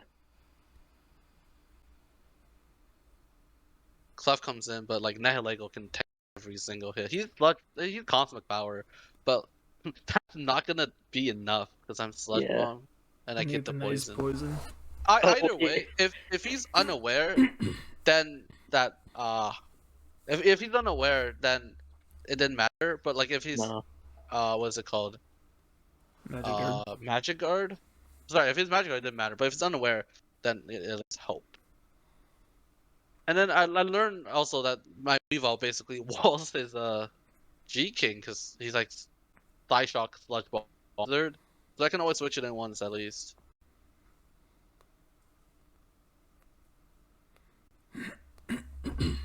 And here he sacks the Infernape. I go Lucario because E-Speed beats Mach Punch. I go Prim on the Heat Wave. And yeah, I think I flip turn. And then now is when I need it. Oh no, Nihilego always, yeah, it lives every hit. It's so bulky. So especially fast. Side. Yeah. And here I think I'm okay just letting it go because Will just wins. Yeah, now you're just looking for extra chip. There's the Sasha. Yeah. And then the thing with Weavile and Cho on the same team is they're always like they have to pick, right? Shuka Berry, Cobra Berry, like when you're playing G King. And I think so I learned this throughout LDI. I think every single person gravitates to Shuka Berry over a Cobra. Actually, everybody except for Hacker Killer. He's the only one who ran Cobra against me. Interesting. I would have thought it was Everybody going to be the opposite. Yeah, it's weird. I think it's like probably preference, but most people ran Shuka against me. Whatever. Woulda, shoulda, coulda. I like But like that. if they're carrying Ice Move, they're usually Shuka, so that's like a good tell. Yeah. Alright. This game was really hard. This was your vouch for the season. Yeah, in the finals. Yeah, and she gets the Volt Switch into, obviously, the Volcarona that I can't really deal with. I'm max F Chomp, by the way, and That's still Oh my god. Chunk. yeah, he gets a lot of... This was annoying. Or it's the next play. Because at least I click U-turn here, and then at least I get Oh no. momentum. And now I lost my Corviknight basically at that Yeah. point. Yeah, that sucks.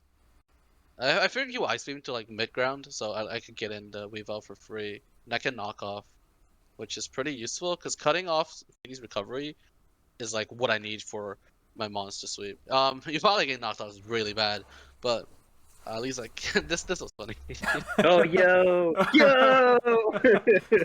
It doesn't matter because I'm still slower, so I have to stick out. But it's funny to see. What if he wasn't max speed though? That would have been funny. I couldn't risk it. I need a Tangela. And Yeah, then yeah. T-Spark is so important because I need it. Sorry, he can't come in on another one. He can't come in on another one. That's what matters. Yeah. He's Yeah, afraid, he's aware of the set now.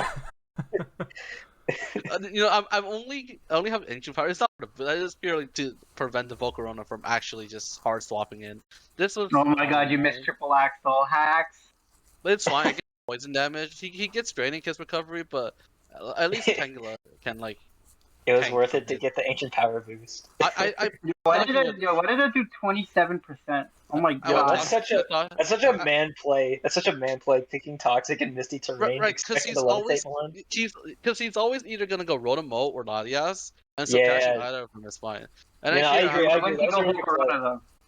I have to make so many doubles in this game just to get Eval because I don't have any other ways to get Yeah, it. you don't really have a lot of pivots, especially with Corbin.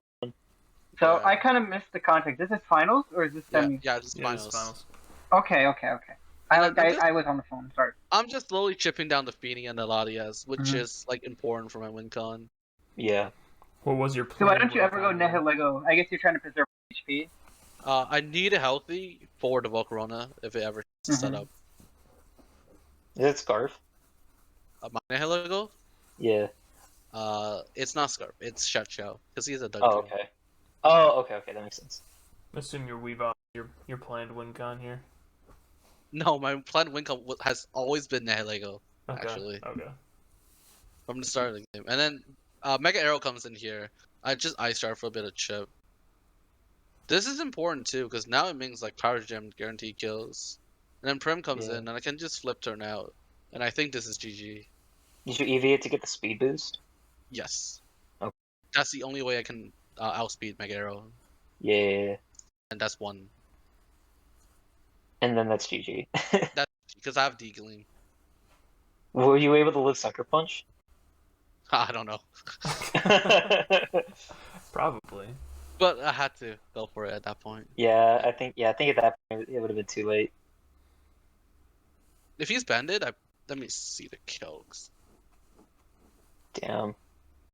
I need to drive Nihilego. I feel like it's a really good bond this gen. It is. Okay, Sucker always killed if he's banded.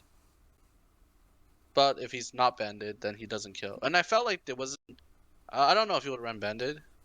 It was He a would. toss up. Let's just assume it wasn't banded, just so that way you seem more like a god. If he's not banded, then I always live secrets, of course. No, he's probably banded to break Prippery and Corv. So I don't think Scarf breaks Corv. Scarp does not. Yeah. As a fellow Urshifu user myself. Right. Oh, one interesting thing. So in week 8, I sacked one differential. I wanted my deal speed to get a kill, and then I got crit, so I lost one differential. And that one differential I lost mattered a lot. Because I could have been 6 seed. No, I was always 7 seed. But by losing one differential, it put us at a 3-way tie Yeah. for 7, 8, 9. Oh wow. Wow. Holy wow, that's so close. Imagine if you didn't playoffs because of this. So then, yeah, that's when strength of schedule came into play. Well, if I got one additional differential, I would have avoided that. But For sure. regardless, it's just annoying situation to be in. So how do you calculate strength of schedule? Do you just calculate it against everyone's records? You look at each player's. God, what is it? Oh, I got the formula right here. It's your overall win percentage and your opponent's it's your opponent's overall win percentage and your opponent's overall win percentage. Oh. So Okay. it's taking into account the people you play and the people that you're. Yeah, just I mean, it's not just looking at like arbitrarily your record and your differential versus your opponent's record differential. It's like this is the way that like the pros calculate it. So Okay. Wow, you're so smart. I try sometimes. I just remember my strength of schedule was very low. I think I had like the second best strength of schedule in the division. It made me feel really bad for my wins. I know I had a really high one. That's why I was first out of the three-way tie. Yep.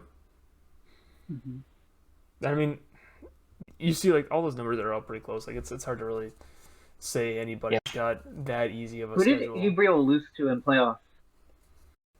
It's that red. Oh, His did game he? was really funny. Game 1. Let's watch it. It was.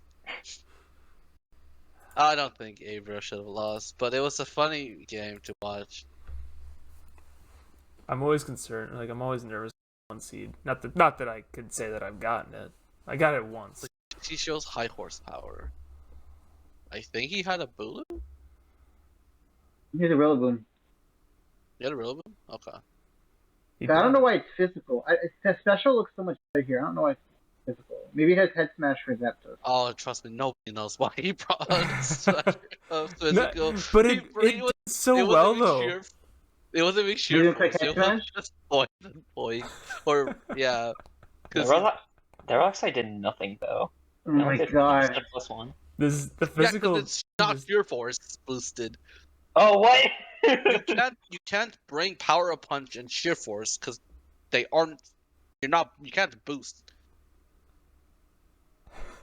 Oh, is that actually how it Why works? is Yeah. Nidoking going Yes. ham? What Sheer the force- Because hell? power up punch is Yeah, attack I boost. guess, yeah. It's a That secondary Nidoking went effect. crazy. So you can't bring that if you want to use sheer force. It's a secondary Yeah, I effect, guess so you're it's right. ignored.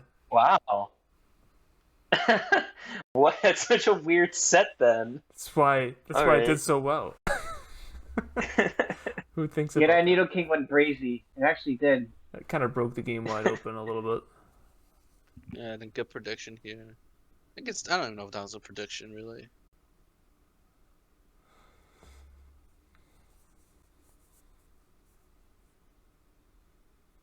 And then poor Heracross. Poor Frankie. Yes, Heracross the Zapdos counter. This is a Mega Heracross too. He was just hoping for the miss or like the outspeed, if potential outspeed at least. Yeah. Oh my god. Yeah. That's Don't not- interesting. mess with the clown. Yeah, dude, I've seen the clown do crazy things. I don't ever the clown. Yeah, like my God. Mystical Fire here is a complete joke, but it worked out because Thurricane missed. I mean, Yeah. yeah. But yeah, Oh, Was that much of a show? it didn't really matter. I don't think this Nah, mattered it didn't matter. It didn't matter. because Grassy Glide will clean up. Yeah. And then Grassy, yeah, Arcanine always Rillaboom plus deals- Arcanine wins. Yeah. Arcanine always deals Arcanine- with it. Yeah, Arcanine wins at this point.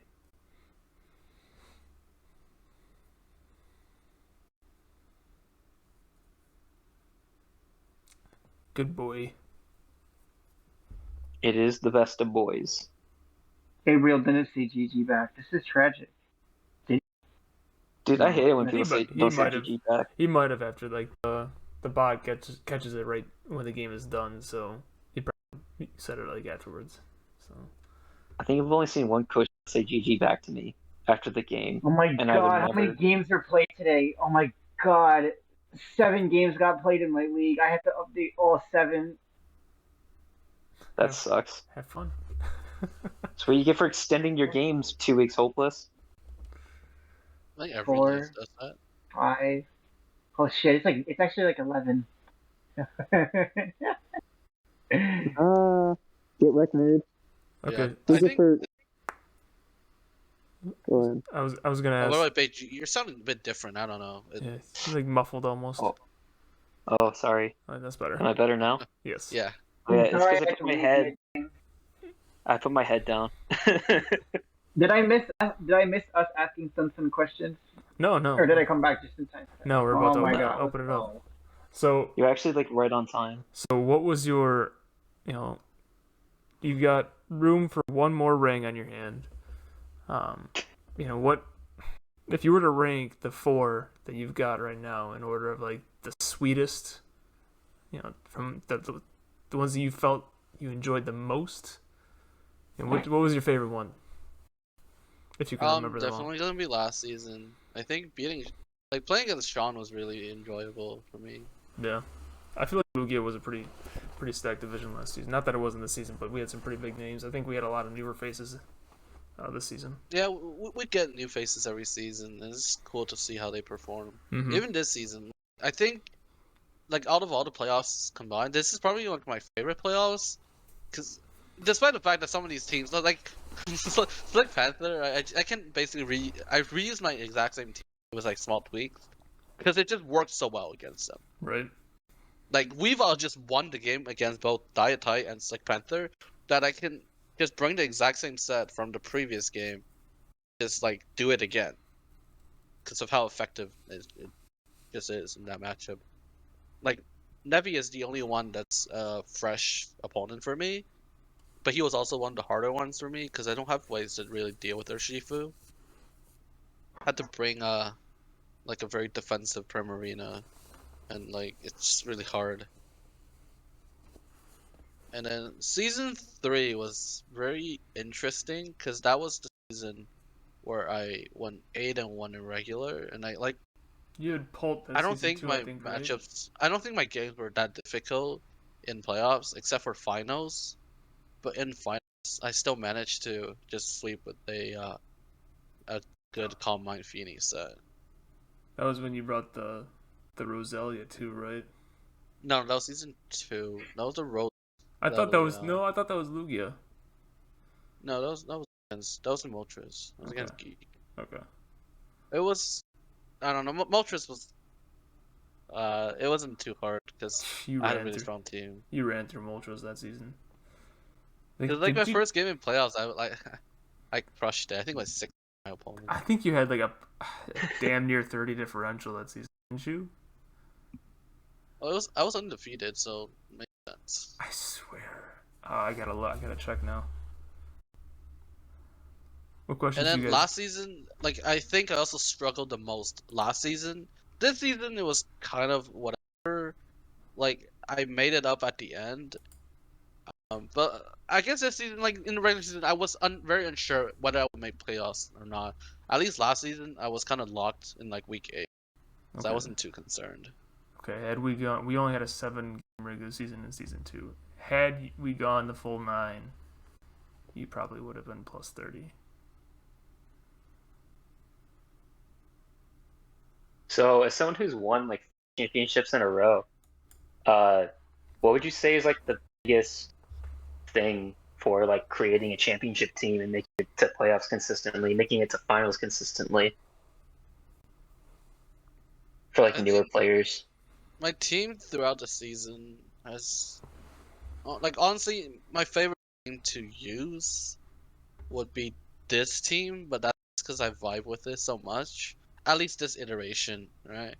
Last season, I made a team and I completely scrapped it during Grace, and I made a couple changes again later on that got to like a version that I really liked. I guess it's just testing what you like, what you don't like. Season 2, I had like a broken team, but I also added like a Mega Medicham during Grace, which really improved it. So I ended up with like Pulp, Mega Medi, Mandibuzz. Oh god. My team was really broken. Mm-hmm. That sounds really broken. Just Pulp Mega Medi. Season 3, I got to use Mega Aerodactyl, which like I really like Mega Arrow now. And Tapu Fini is like I'm a fan of it as well. I don't know. I've used different mons every season, but some of these mons are like ones I use elsewhere, which I really enjoy. It definitely helps to be familiar with them and having experience. I think the only mon that's been on all, that's been made a repeat appearance is Audino. Cause I don't know. Yeah, because I won with it last season. I don't like Audino. No, Big fan of it. I'm not. I I'm like not it. a fan of it. It's a really good cheat. I think it's probably the best wish passer in the game, just because when you wish pass with it, you also gain 30% of your HP back, and it's very bulky. It's got very even defenses, so you could really invest physically or especially depending what you need that matchup. It's got good utility with status That's and a big knockoff. thing. Being able to wish pass without worrying about your own HP is like really important. Yeah. Plus having the immunity to Ghost type, which Ghost is such a really good offensive typing this generation. Maybe it was always. I don't know. Anything else you want to add, man? Not much, but like this season isn't the one that's important. Hopefully next season with this. Yeah, next season's more important. Yes. Yeah, sports circuit, I can hopefully make a repeat appearance. Oh my god. FPS is Sun fodder? If you win a 5th one, dude. we're just gonna rename. We're just gonna incorporate you in the logo if you win a 5th one. Yeah, next Just season will like a definitely be more shark. competitive, like sports circuit attracting players. Yeah, I think we'll have a tougher crowd of coaches. Not that. Because the summer circuit will be aligned with our next season. Yep. I have a little bit longer off season this time around. Gives us plenty of time to scout and figure out how to beat you. Perform our research. The way you beat Sun is just hacks him. GG. It just hacks him. Somebody just needs to draft all of the poison types so that Sun can have them. Okay. Sean even said like during the season, just like if I make playoffs, it's over. Yep. I mean, Hopeless v Sun in finals? Question mark. No, I don't know about that one. I'm way too inconsistent. Bro, don't you win like every other league you're in? I win all the ones with like fodder. If people don't prep, if people like shit prep, then I'll win based off of prep. Like otherwise, then no. I mean, that makes sense. I was able to beat you. Oh. Subtle True. I love you. I love you, Hopeless. I love you, Hopeless. I love me too. Oh wow! Now I'm gonna fucking say it back. You fucking dirty. You dirty. Am I allowed to swear here or no? You've already done it. Yeah. I said fuck at least like 10 different times. Alright, you dirty bitch. My goal is to get it demonetized by YouTube, obviously. Well, do we have anything to add before we shuffle the singles players out and usher in the VGC crew? Beige from Moltres. That's all. That's it. I don't think we've ever had anybody jump 2 divisions, have we? No, I'm not a fan of that. Neither am I. Sorry, buddy. I think the only Well, one that at I least would I tried. considered, the only one I would consider was Alchemist, Yeah. and even then he didn't get it. I forgot. Yeah. Yeah, they didn't play this season. Well, he was Alright. almost, but he had personal stuff come up. Yeah. Well, I think we'll which is take. unfortunate. Yeah. Well, I guess we'll take a brief break and be right back with the VGC crew. Sit tight.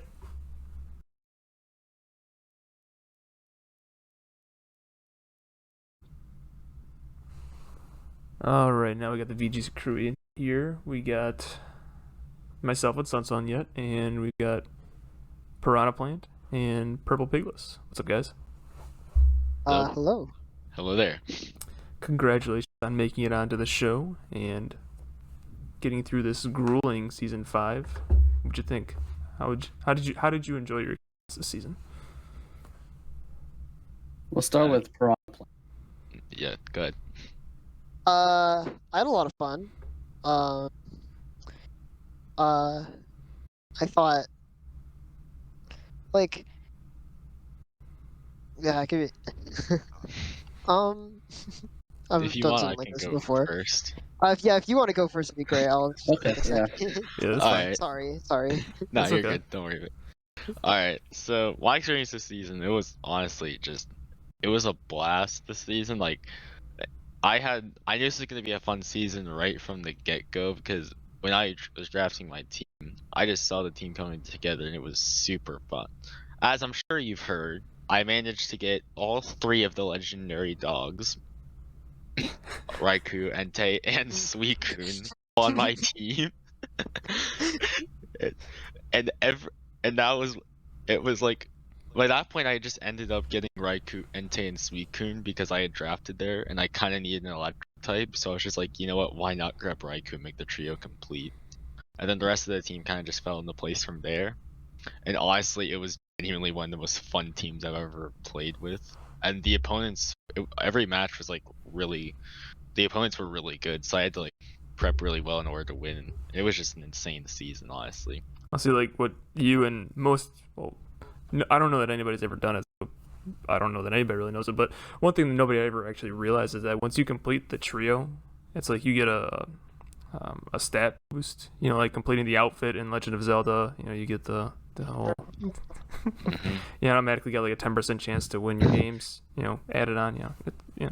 Exactly. True. And the thing is, they actually do synergize really well together. Funny enough. Yeah, the But They all typing. three do different things, so Exactly, it it definitely all works. physically work. It works really. Yeah, they work really well. Their typings can help each other as well, just to Yeah. cover some weaknesses. Yeah, for sure. But yeah, there were definitely some really scary opponents. Honestly, the person that I was scared of the most this entire season, I didn't make it to finals because I had to beat them to get to finals. It was Beer and his team. That man had a terrifying team. Oh my gosh. We're talking Whimsicott, Landers, Therian, Tapu, Lele, double Intimidate with Scrafty and Arcanine. And he had my team mascot, Tentacruel. Come on, man.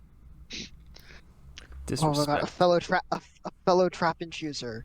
Yeah. Oh yeah, he has trap and he said I didn't watch the match, but apparently it clutched up one week, and I believe it. I genuinely believe it. Yes, Just go to. sometimes the random mon can just, surprise the opponent. Yep. Yeah, but I may or may not have won that battle against him with a Woodhammer crit against his Duraludon in the end game, which I would have lost without. Duraludon is just so underwhelming. Dude, no. The thing is that I disagree because when I was building for it, I kind of like prepped for it as much as I should have. And then when I saw it on team preview, I realized, wait, crap, it's actually kind of an issue for my team. I was concerned. I suppose any mod can do that if you don't prep for this. Yeah, any mon can do that. And Duraludon's not a bad mon, honestly. It's not the best mon, but it's not bad. It certainly is much better in doubles than its abysmal place in singles. Facts. For sure. Yeah, easily. Facts.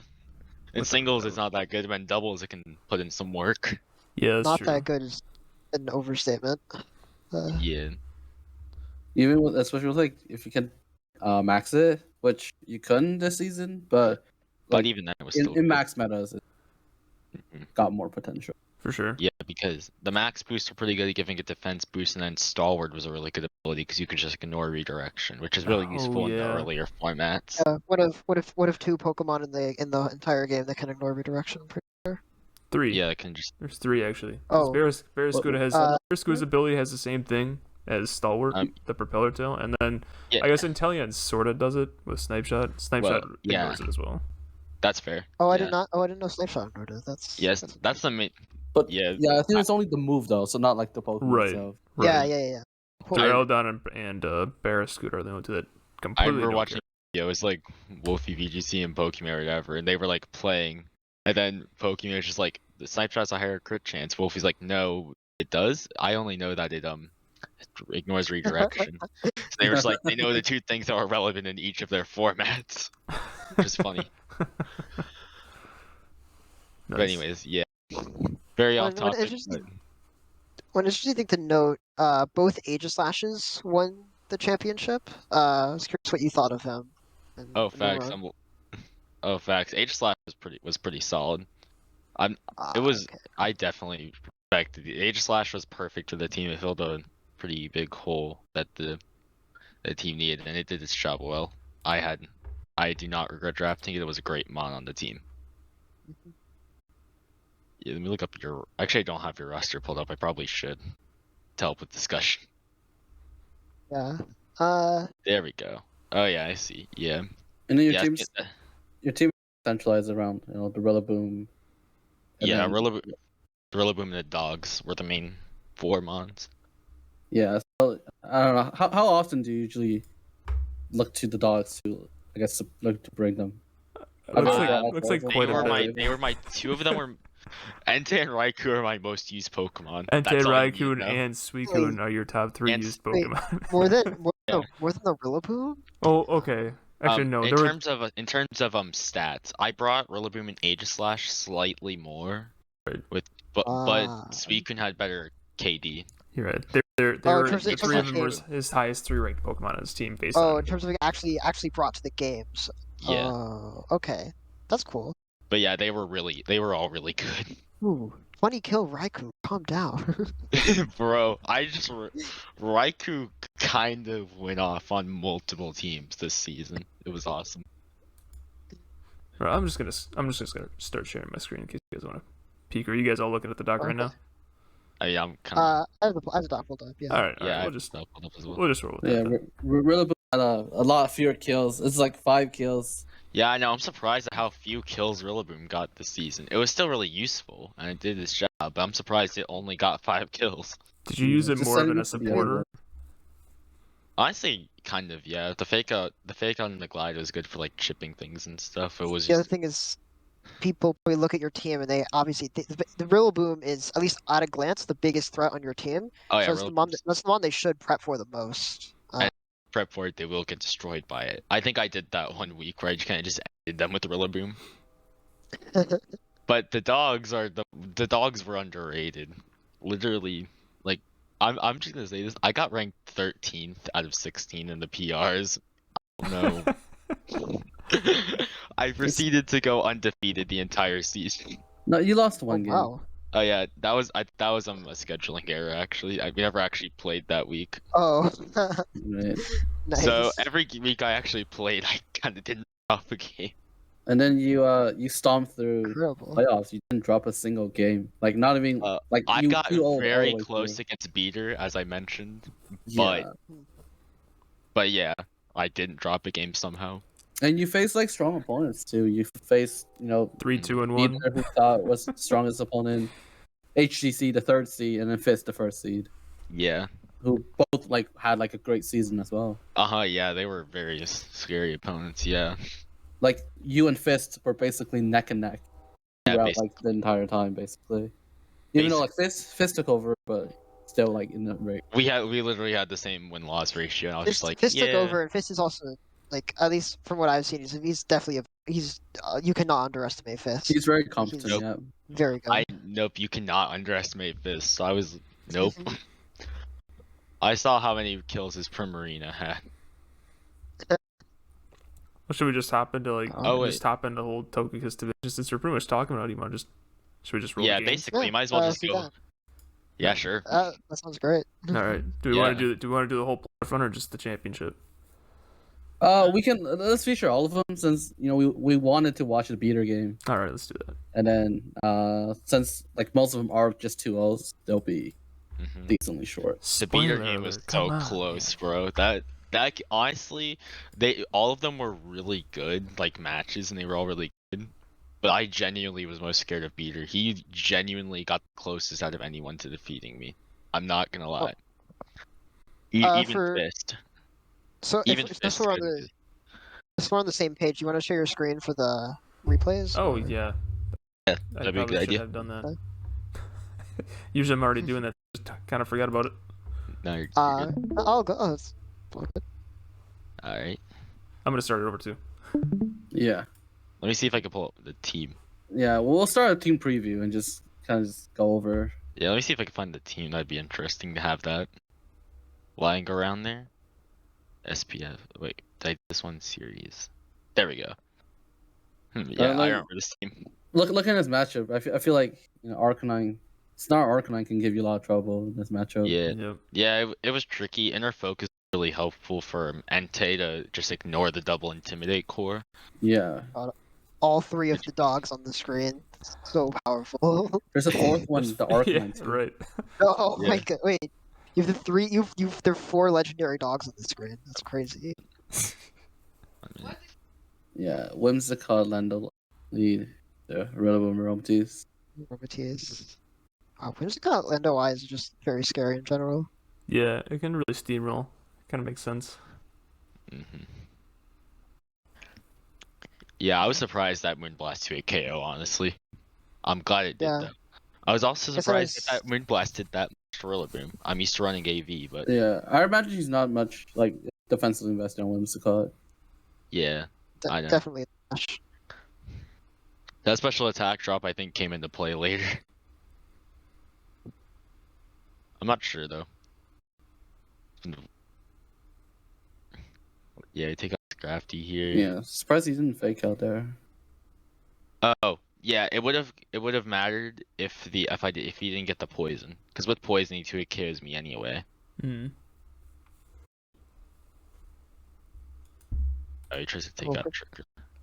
Interesting. Yeah. I forgot what I do here. Oh, I guess I just ate it. That's fair. Oh dang. How did you come back from this? Oh, and seems to do. Oh, it would have done pretty well. Yes. The turn 1 tramp, but actually no, it didn't even matter. Turn. Entei is just a legend. That's all you need to. Yep. Yeah, nothing. He didn't bring any fire resist, so. No. And well, then at least not I set up in a position where Rillaboom could sweep in the back. I wonder why he didn't Earth Power the Entei at all. I don't know why he protected there. Maybe he thought I was Scarf. Or like the other 2 turns. I don't know actually. Could we go back a little bit? Well, he was trying to stall out the Trick Room. Yeah. Oh yeah, the other turns. Yeah, that was Trick Room. Because Drampa could have just one-shot it easy. Oh, did Trick Room end like? Yeah. Was I not paying attention to something? Yeah. There were Trick Room turns he took into account. Oh, okay. You need to watch game 2. That was a roller coaster, bro. That match was a roller coaster. All right, let's see. It's pretty long, so don't feel at the end when it's just Duraludon versus Rillaboom. Don't be afraid to start skipping turns. Oh no. You'll see when you get there. Okay. Trust me. I see one. Oh yeah, this is where he pulled out the Duraludon and started setting up. Reflect. I was like, when I was doing this, I was like, hold up, excuse me, are you going screens at Duraludon? Oh yeah, also his Roserade had like a 100% poison Sledge Bomb rate in this entire set. That's convenient. Actually, I might have been Scarf, funny enough. I take that, let's go. Yeah, I also had dual fire coverage on the Entei. Yeah, because I was Scarf and the versatility. Did I go for Flare Blitz? Yeah. I died of poison here, unfortunately. Pretty sure I do. I'm shimming Snarl so Duraludon can't do any damage. Yeah, but it's already like, I don't know, -4, I think. Yeah. Oh yeah, that miss mattered. Because I lived on 5. Oh, yeah. I wasn't Scarf, actually. Not really mattering, because you just... Well, I died anyway. Yeah. Okay. Yeah. Might have forced him to make plays he didn't want to, but... Late play Duraludon. That's awesome. Pretty sure I sent my own Tailwind.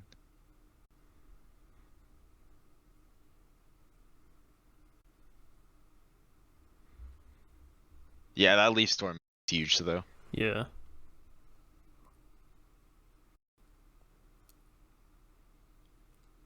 So I was able to get a snarl off, and that weakened Leaf Storm when it did hit significantly. Yeah, Now that you would live, have too. killed. I mean, you can bring all 3 dogs to a game, and it's like they all put in so much work. Like, They're just good. Don't underestimate the dogs. It's the complete outfit. Mm-hmm. For somebody who might not, pay too much attention, just looks like an in-game team, or like somebody's favorite mons. and it 100% does. I can see that. Why do I see it actually? He maxed out their You affection got the hearts. you got the crown. That's You why you got the crown tundra. He maxed out their That's affection hearts. That's why they dodged so many attacks. Yes. So Purple Piglets wouldn't be worried.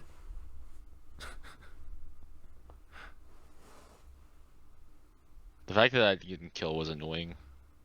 I think I actually, for some reason, was timid, even though I should have been modest in this matchup. Actually, I was mad about that one. This is where it gets interesting. Yeah, well, we'll just put it on fast because nothing's really doing damage at this point. Yep. That trickle miss. Well, it'll be a minute. That's the problem with Light Clay Duraludon, so it's not holding the life orb. It's not the strongest thing in the world. Mm-hmm. What did he reflect?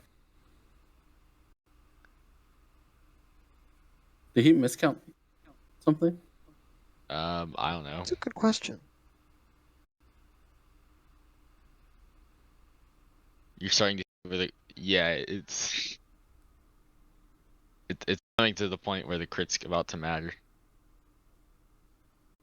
Because look here, Flash Cannon KOs from this range. I don't KO with Woodhammer, but the crit. Yeah. But you actually do KO with Woodhammer. But with the crit, yeah. look, I did 11%, but it was at like 13%. Game. You know how he missed the turn earlier because he clicked reflect. Yeah. Even though it was already up. Yeah. No, it was already up. Oh, yeah. Shoot. Go back to like I think on turn 15.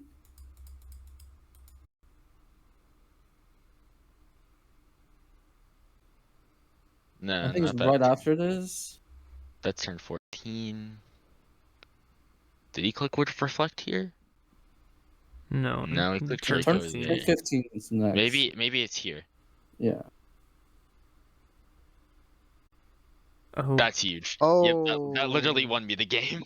Yeah, Look at that it was end. already up. So the stars had to align for that win to happen.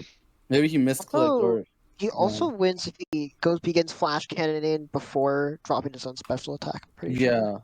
Yeah. Yep. I know. I don't know how I should have lost that, honestly. This is what we call the Rillaboom difference, where you just win anyway. Facts. Rillaboom's just built different. He will win every game. It doesn't matter. It doesn't matter whether you deserve to or not. Rillaboom. Just win. It's just meant. Facts. That was the scariest match of my life right there. Yeah. That's But pretty tight. you have to get fortunate, and he had to. I don't know. I guess he misclicked maybe. Yeah. Or he miscounted the turns. Yeah, I should not have won that. I'm gonna be honest. However, you did. So. But we're not. I'm not complaining. Clearly. Plus, you might have won game 3 as well, so you never know. Mm-hmm. Yeah, I probably could have won game 3, but it's just nice to Yeah. As you said, that was the match. As you said, that was the match you were the most scared. Yeah. Of, so. Facts. Ooh. Rodriguez. Didn't do anything. Nope. I just ended it. The invisible focus sash. I was not prepared for them to double cup. The read. They were. Also an explosive start this game. Yeah, it doesn't. It's just every turn something's dying. Yep.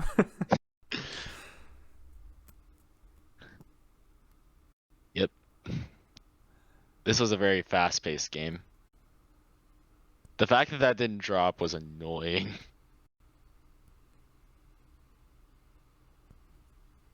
Bro, look how close multiple things were to dropping that turn. I was a little bit annoyed. Oh yeah, I took it.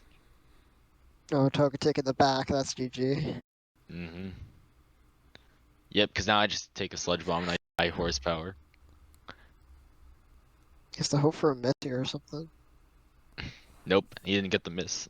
Yeah, I had that one pretty well. Togetic making That was an another... explosive game. That was just that was just KO after KO. Yeah, that was pretty quick. I'm trying to analyze it that way. Just that was click the super effective button, and everything dies. Yep, that's basically what happened. It's kind of refreshing when that happens. It is. The double grassy terrainers. Ooh, evident.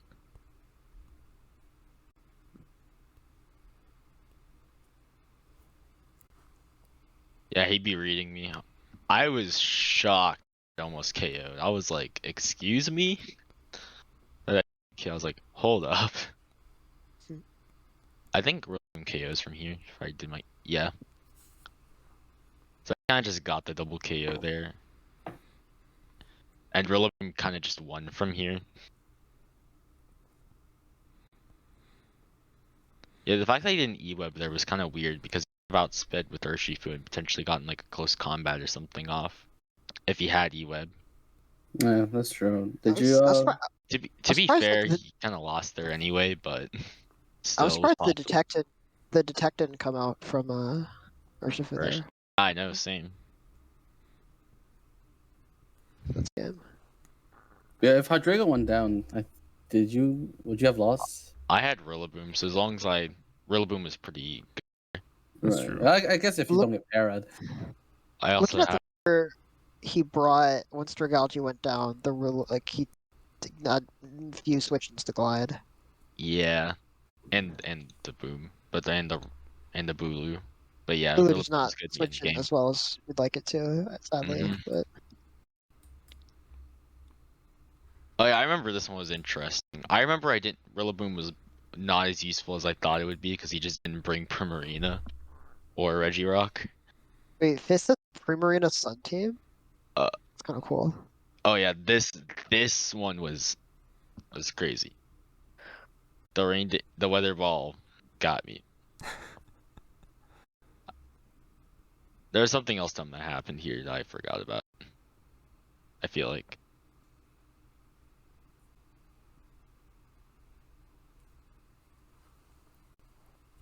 Oh, it was weather ball torn. That's what happened later, I think. That messed me up.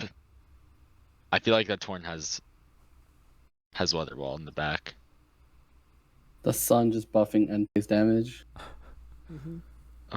That 1 HP survive. I was like going crazy when that happened. I was like, okay. It's the Entei difference. Yeah, that's what allows you to KO the Sableye. Facts. And yeah, the expert live on the mammal part. Mm-hmm. He got one too. I'm pretty sure he was Sash though, so it didn't actually matter.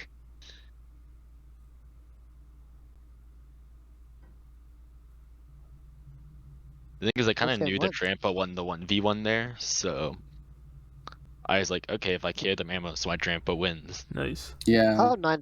Cloud9 is very useful against Sun teams. Oh yeah, facts. Drampa was goated against everyone. Other teams in general. Yeah. I think Drampa's the best Cloud9 user in doubles, honestly. I genuinely believe that. In singles, I think Licky might be better, slightly, but Drampa's in doubles, Drampa's the best Cloud9 user. Better than Rayquaza? Okay, that's that's Airlock. Yeah. That's Airlock. So same thing. Same ability, does but... the same thing. No, this one's called Cloud9, so Drampa is better. Exactly. Easy. He's feeling a little better. Drampa superiority right here. Yeah, the drought means nothing.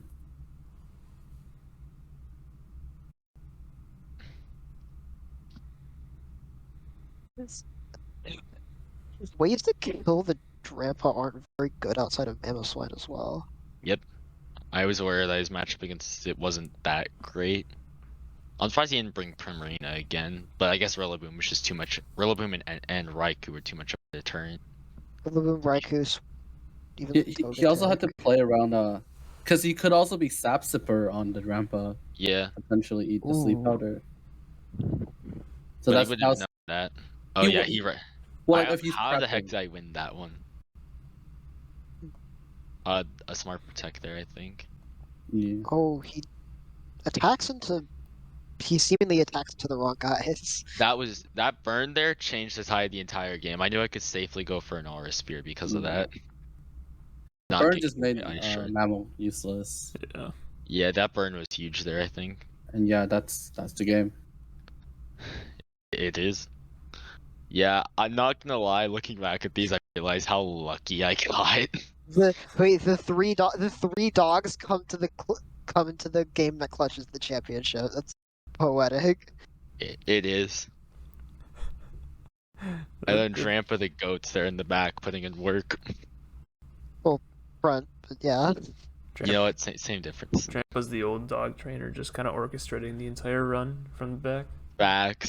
Facts. Dramp is the true mentor in the back. Oh, nice. That was a fun run. Yeah, that was a run for sure. So, who's your favorite Pokemon on the team this season? Favorite Pokemon? Honestly, Raikou is my favorite Pokemon. Raikou and Entei were my two favorite Pokemon on the team. Suicune, the dogs, just the dogs. We'll package them together. Yeah, we can say the dogs. We'll package the whole outfit. They're just one package. They were all awesome. All three of them are meaningful. Yes. Exactly. You can't leave one of them out. Best boys. They're a package group. Nice. I do say Drampa is a close second though. Drampa was fun to use when it did Chem. Yeah, it does. I mean, it's definitely overshadowed and prepped by Hydreigon, but yeah, it definitely can kind of blow things when open. When it came in hard. The reason you drafted Double Dragon, or just? Honestly, I wanted a solid Trick Room attacker, and I realized Cloud9 would also be really useful, so I kind of just decided that I didn't mind the Double Dragon. And because Drampa was basically the only Pokemon that worked with the points that fulfilled that role. Makes sense. And it just worked out. Also, I wasn't originally planning on getting Hydreigon, but I needed a good Dark type, and it was one of the best ones left. I was like, you know what, sure, I'll go Hydreigon. So it kind of just happened, and I didn't mind it. Because I had double Steel types and Entei to help against Fairies, so I wasn't too concerned about the double Fairy weakness, because nothing else was weak to Fairy. Yeah, you had like very strong Steel types, so... yeah, Slash and Cobb were both great. So yeah, that was my run. Honestly, it was just a really fun season. There were a lot of scary teams. Honestly, everyone had a really good team. Honestly, every week I was like surprised, like Crab's team's really good. Oh no. Yeah, even for like a lower division, like people still have like an idea of how to make synergies, make the right team. Mm-hmm. Yeah, and they played good as well for the most part. Not anything. They played pretty good. I had to play well to win as much as I did. Yeah, good playing and a little bit of luck. Yeah, just a little bit of luck. Just a little bit. You lucky dog, you. It's the lucky dog. The dogs bring me luck. All right. It's not luck. It's skill. It's strategy. All right. Plan. I knew. Yeah. I planned for every crit, every miss, every burn, all planned. It's impressive. That's... Well, that was my run, and it was pretty epic. Well, congratulations again, dude. Thanks, appreciate it. And Piranha Plant, I think that brings us to you and your run in the Talonflame division. I'm interested to hear about that. Hello. Well, my team isn't as fun. It makes up for not being as fun with being completely broken. It's good though, and that's what matters. It's good. I managed to get Pick 9 or Shifu single strike, and then in the second round I got Tapu Fini. You also managed to recreate the Nut Core like somehow, like a little bit later on. I managed two of the Nut Core. I couldn't get Thunderous. Didn't need him, but Urshifu. Okay. What is the Nut Core? So the Nut Core is Nihilego Urshifu Thunderous Incarnate. With the theory being the two like ways to like play around Urshifu are fairy types and intimidate. So you would Thunderous really deters intimidate.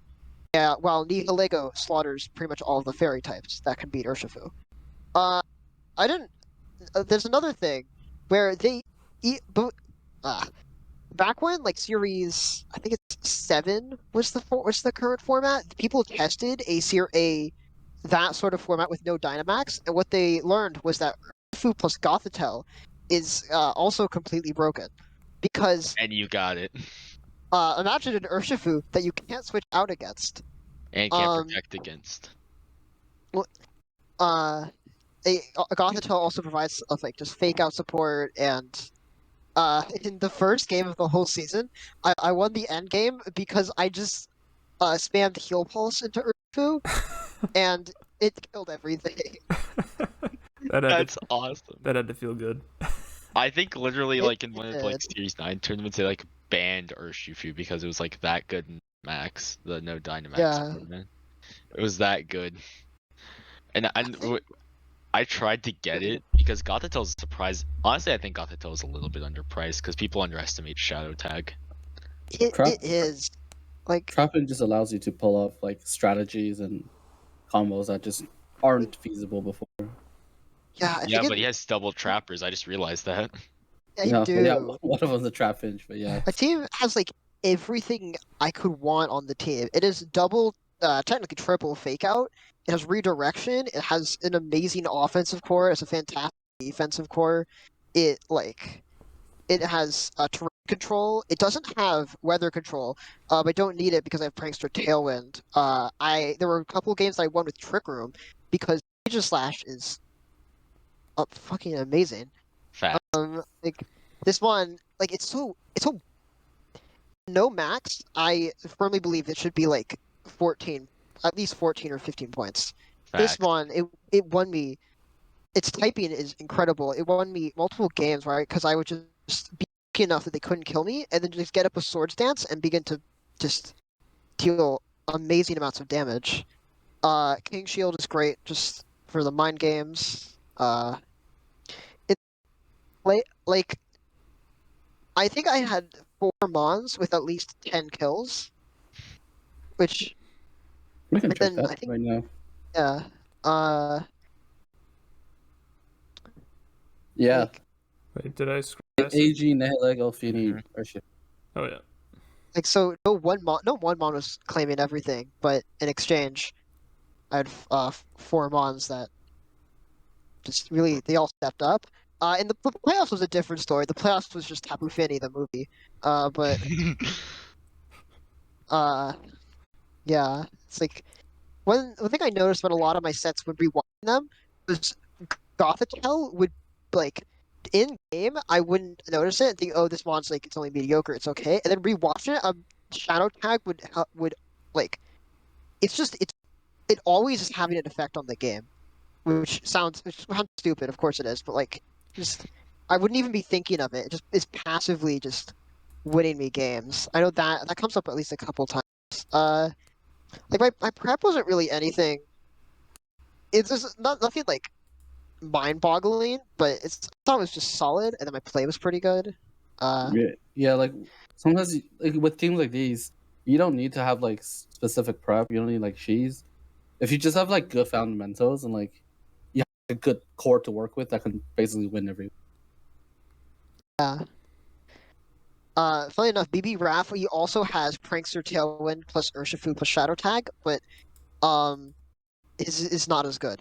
It's just a worse version of yours. Yeah, he tried to copy your team, but clearly it's inferior. Oh, look at Aegis / Go. It gets bulky enough. It gets up a Swords Dance. It gets 2 kills. Mm-hmm. And then, Paul the female Kangaskhan Khan is destroying it. Gets Sucker Punch. So even if the Gengar was Sash, it's not gonna matter. Fini will eat a Sludge Bomb and KO the Urshifu, and then too much thinking the Gothitelle. Able to clean up. God, it's the cleanup. Let's go. Nice. I don't think I think my playoff run ended at like 3-0 plus like 10 or something. Yeah, you also had a It's very good. smooth playoff run. 2-0, like every one of your opponents as well. Oh, I love this play because I send in Agent Slash into Gengar and taking 0 damage. And he's the one who's scared out. Yep. I'm scared out because he almost gets one shot by Tangrowth. If it wasn't for Sash, he would have. He's also he's competitive Gothorita or no, he's Frisk. Oh yeah, right. Because so Growth can just switch out. I think it almost certainly had Protect anyway, but at this point the game is over. Yeah, he just hit. Yeah, like Finny plus like I actually don't from here he can't kill Growth actually. That's what it is.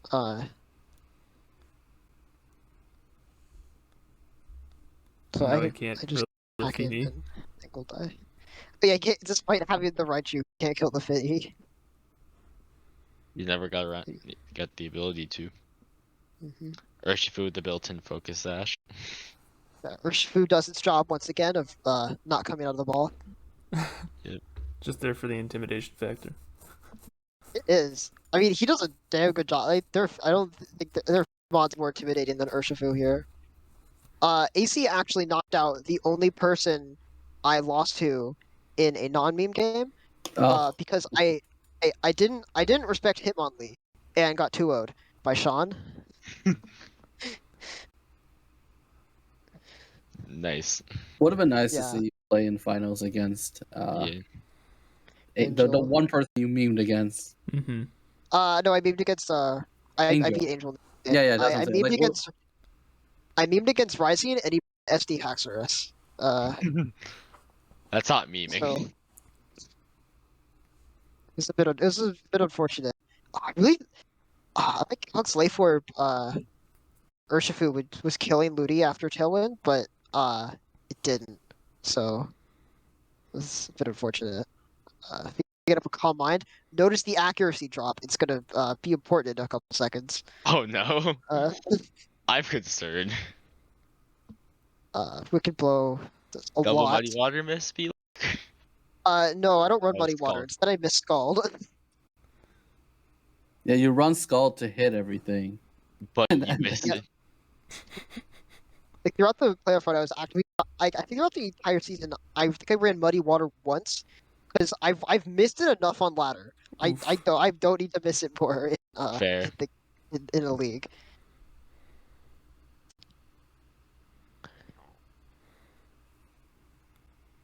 Double Protect because I think from here I have a guaranteed win because of the speed boost.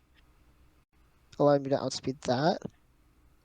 This I didn't expect that to kill, but the Polytoad is like it's a very weird set.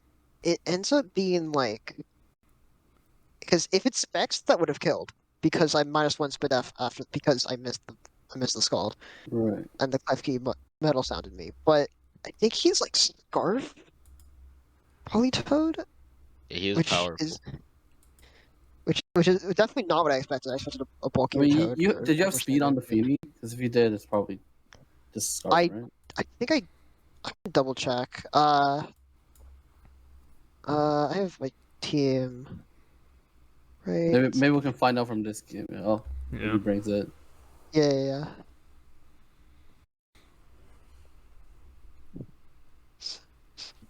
No, I had some speed. Round 1, he brought the Cotton Spore, this plus Diplocephalon, and it got like all of the kills versus Sean. That was a really cool set. What Sean didn't have was Tapu Fini, who beats everything. So. Rude. Tapu Fini is just built different. Yeah. Flame doing his job of setting up Tailwind and then doing nothing. I mean, it does it well. A turtle job. It does do it well.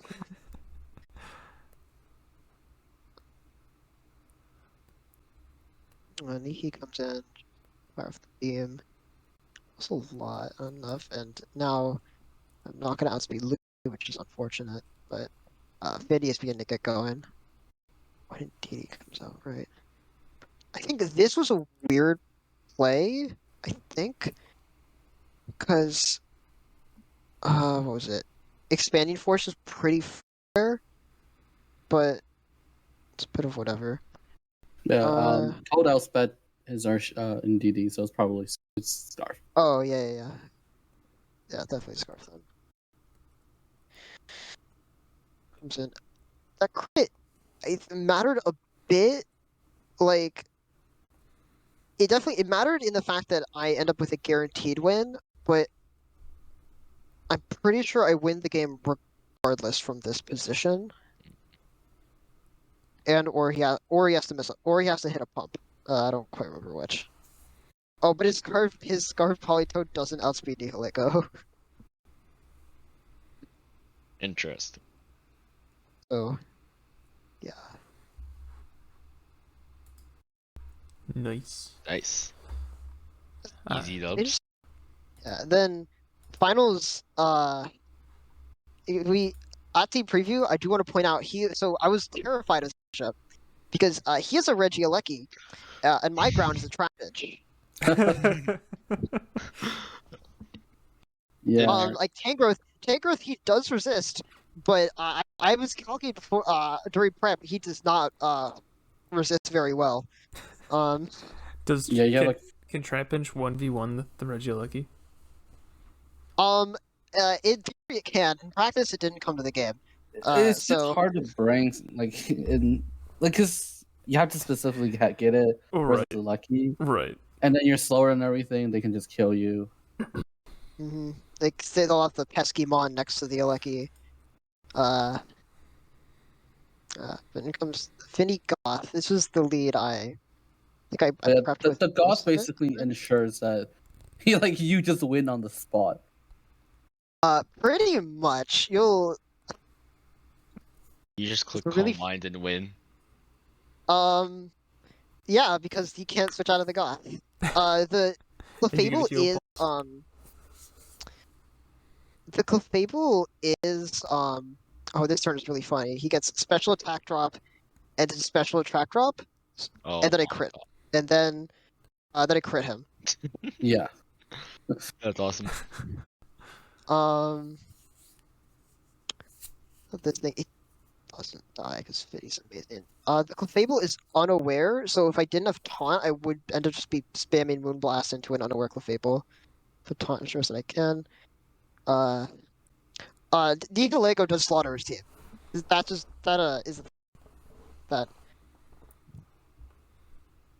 like he has no monos on his team that doesn't. I think he doesn't have a steal. I think is what it is. So the side screen is also doing a lot of work. That's that. Swampert Not Kebby. against it, but even then, you could run Grass Knot if you wanted to be. Yeah, Shukabear did not save me. Radlov won like a full Sun build, so no Steel type at all. Yeah, I went pretty much full Sunroom. Plus What made you run on Bulletscene? Oh, did you want to deal with Ash Alecki? No, it's to do with it's to kill. It's so if I can get more hits, it kills through Windowberry. Oh, okay, that makes sense. Okay. You're Chlorophyll too, right? No, I'm not that cool, but okay. That would have been awesome. Should have gone Chlorophyll. I almost was. Sadly, Tangrowth actually needs a scarf to outspeed Alecki under Sun. Still would have been epic. It still would have been better. Yeah. So then this lead looks bad, but I'm running enough speed on my Gothitelle for the speed he has on Scrafty, so I get up the Calm Mind. Protect. Then I protect. See Volts, and I get up my light screen. Nice. And then this turn, 18, I think, or like something really yeah, it Volt switches into the Fiddy to eat my Wakan and take 18. Oh my and God, at that point, the game is over. Like. That's awesome. Like this is the he doesn't even bring the Alecki back out to try and take it out so Vinny can just keep railing on his team. He does here, but like he's still forced to just vote. You can just bring in Tangrowth for free here. Yep, everyone on this. Why do you set Trick Room here? That's my question. I think he maybe just expected me to kill Lucky, but I don't quite know. It didn't matter because at this point there's no way that he was winning. Yeah. That's also true. Yeah, Bullet C is going to get 4 hits. Yep, and yeah. That's a game. Urshifu did not get to show itself with this playoffs. I do want to confirm that it was what he built the team around. It was a fantastic Pokemon. I think it is the best Pokemon in Nomax. Actually, or that or Pult, because Pult is Pult, but like this mon is so. It warps teams. Like your prep is warped around this, and you can get specific team support for the Urshifu that just obviously that it pushes. It can be the engine for some incredibly broken teams. Like Kangaskhan did not come much this season, but it's still very good. It puts on like scrappy fake out is something. It very helps in the unique. Dragapult matchup. It helped in the Pult matchup. It helped in the Gengar matchup. It helped in just any matchup against a Ghost, really. Yeah. Purloin, it actually did not do much this season. I think Purloin's probably more valuable in a max format where it can support stronger Pokemon. But I won the championship, so actually this mon is broken. Amazing. So Therefore, it's proven. Yes. I have won, so it's broken. Mm-hmm. Yes. Nihilego is one of my favorite monster season draft, really, just because it's so strong. It just is. Like Meteor Beam it always surprised me how much Meteor Beam does to like everything. It was the one point.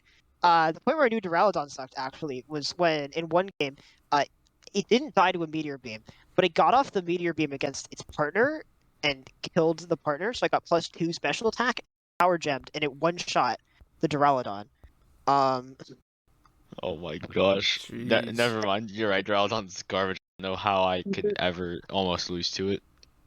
Well, it's strong. If you let it attack, it does damage. But if you hit it with absorb, it dies. So, Talonflame was okay. But the real core of this team was the five most expensive guys. The 5 most expensive guys plus Tangrowth. Really, because they all worked really well together. They just work really well together. They're fantastic Pokemon even on their own. Like that's I guess that's really all I have to say. Also Aleki. He's I'm always surprised by how not very good he is. Like did 18. Oh my goodness. Like it's through Calm Mind and Light Screen and Wakan, but 18. But still. It's just kind of. It does one. I guess it's like two sides of like an argument. Because on one hand, it's like the fastest mon with it's good fastest mon. Yeah, but like, it has it's very high. I feel like it's high risk, high reward. It can be really, really good, but it also has very pronounced weaknesses that it can be taken advantage of.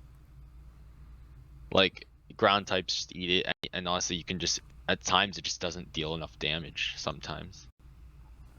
Yeah, it needs a lot of support. I think like it's funny because like I feel like it kind of wears the hats of like it's a good finisher and also supporter because like the screen set is pretty viable, but it definitely needs a lot of support. I think in order to be well or to be used well. Yeah, and draft in particular, and ladder it's a lot better because there's just more to prep for. You can't like hard prep for a Lucky. Right. When you can hard prep for a Lucky, then it's a lot better.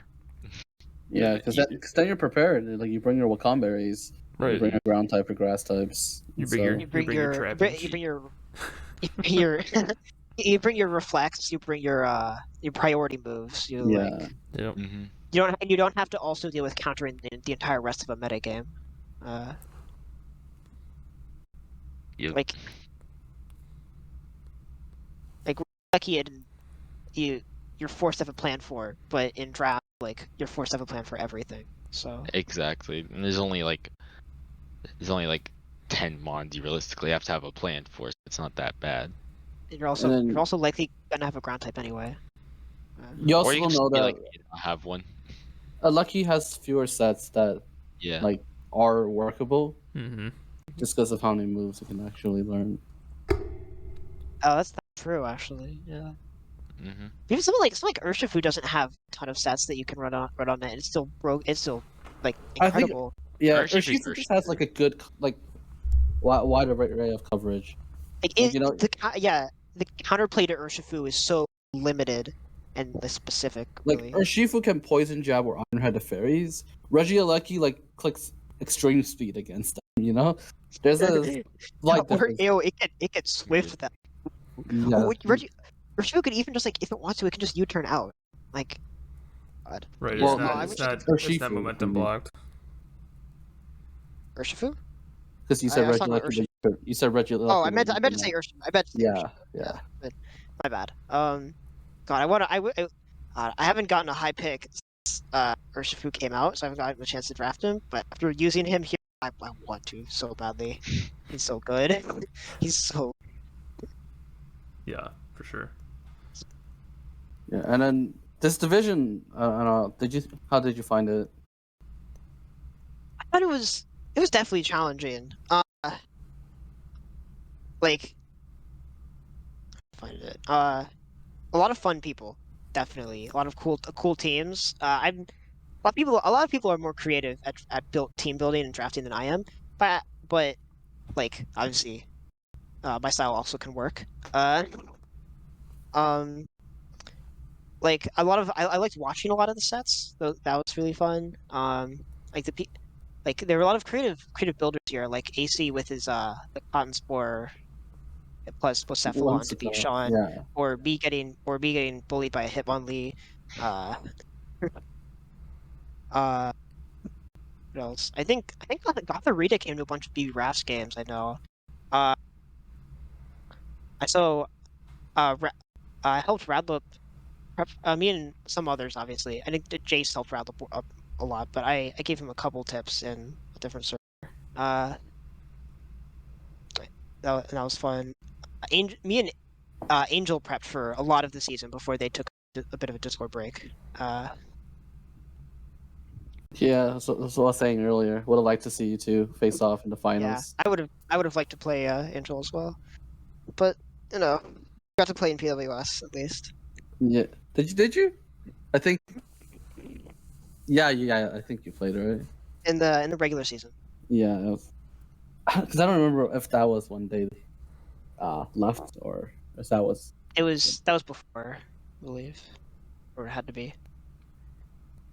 That's I think all I have to say. I'll check the doc, see if I have anything else. Oh, I think a couple of my friends knows was Sean had a broken singles team where he had Polk, Coco, and Steela. Jeez. That's all. Oh, also shout out to AC for taking Polytoad first overall. Oh That's yeah, awesome. that did happen. That did happen, and he made it to the second round of playoffs. It worked out well. He did well with it. Yeah. So props to him. Props to him, yeah. Not only did it take Polytoad first, but he took Ludicolo second. So Ludicolo is the Yep. best with some user change in mind. Ludicolo is a legend. flashbacks I don't have flashbacks to Gen 7. Max. Oh, also, if for anyone that's running a no max league, don't leave Aegislash at 12. No. Aegislash is worth more than that. I mean, we're Don't, not like- complaining because we got it, but Don't leave it at 12. yeah, no, thing's a legend. Yeah. Okay. Now I'm done. That's all I have to say. Well, congratulations to both of you. Fantastic runs. Thank you. Thank you very much. You got Those are all the anything? champions. Yeah, hopefully I can next season of I do plan on joining next season of VGC. I think, maybe I could get to the talent flame now, just maybe. Just maybe. Just maybe. Yeah, I don't know. It'll be pretty tight, but I don't know. Maybe I can make. We Just might be able maybe. to pull some strings. I've already been picked 3 times. What is this? Definitely did not go undefeated in the Togekiss division and won the whole thing. So I definitely does not deserve me a spot in talent flame. Not at No, all. you lost 1 set, so you can't go. Fair. Invalid. I'm just bad. Yeah, but you weren't even first seed either, Yeah, Oh I wasn't. God, so bad. I'm terrible. The fact I wasn't first seed is just disappointing. I know. Can't believe it. But yeah, regardless, regardless, it was a really fun season. I can't wait for next one. Yeah. Congrats on winning Togekiss with the 3 dogs. Thank you. Congrats on winning Talon Flame with a broken fighting dude. The broken bear. Yes, the broken.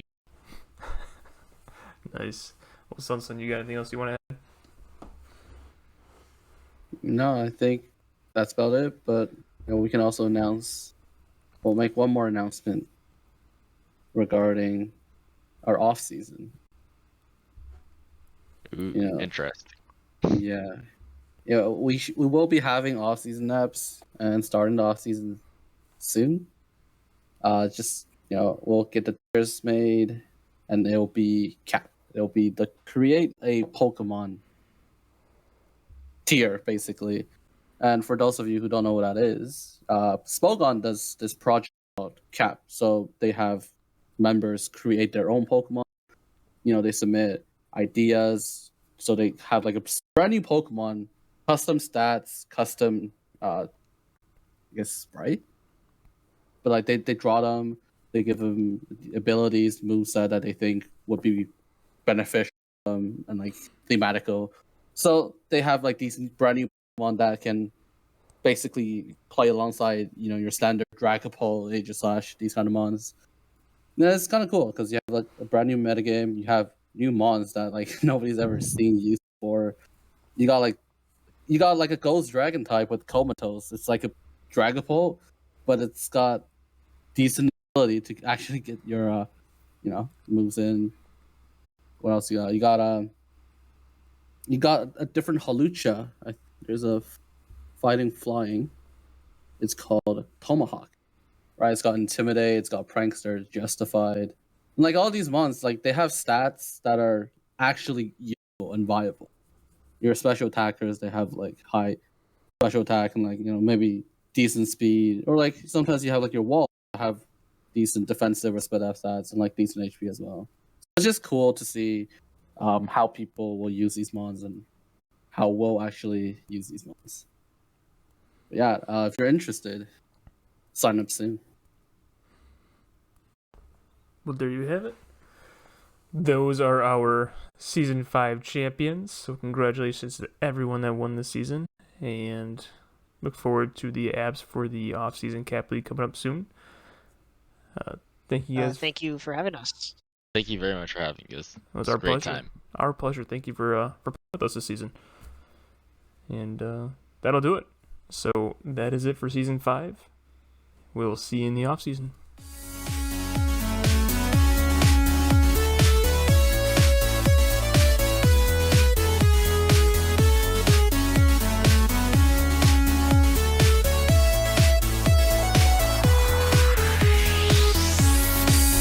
Thank you for listening to another episode of the SkyPillarSitdown podcast. To join our Pokemon Draft League community, enter the SkyPillar Stadium at discord.gg/SkyPillar.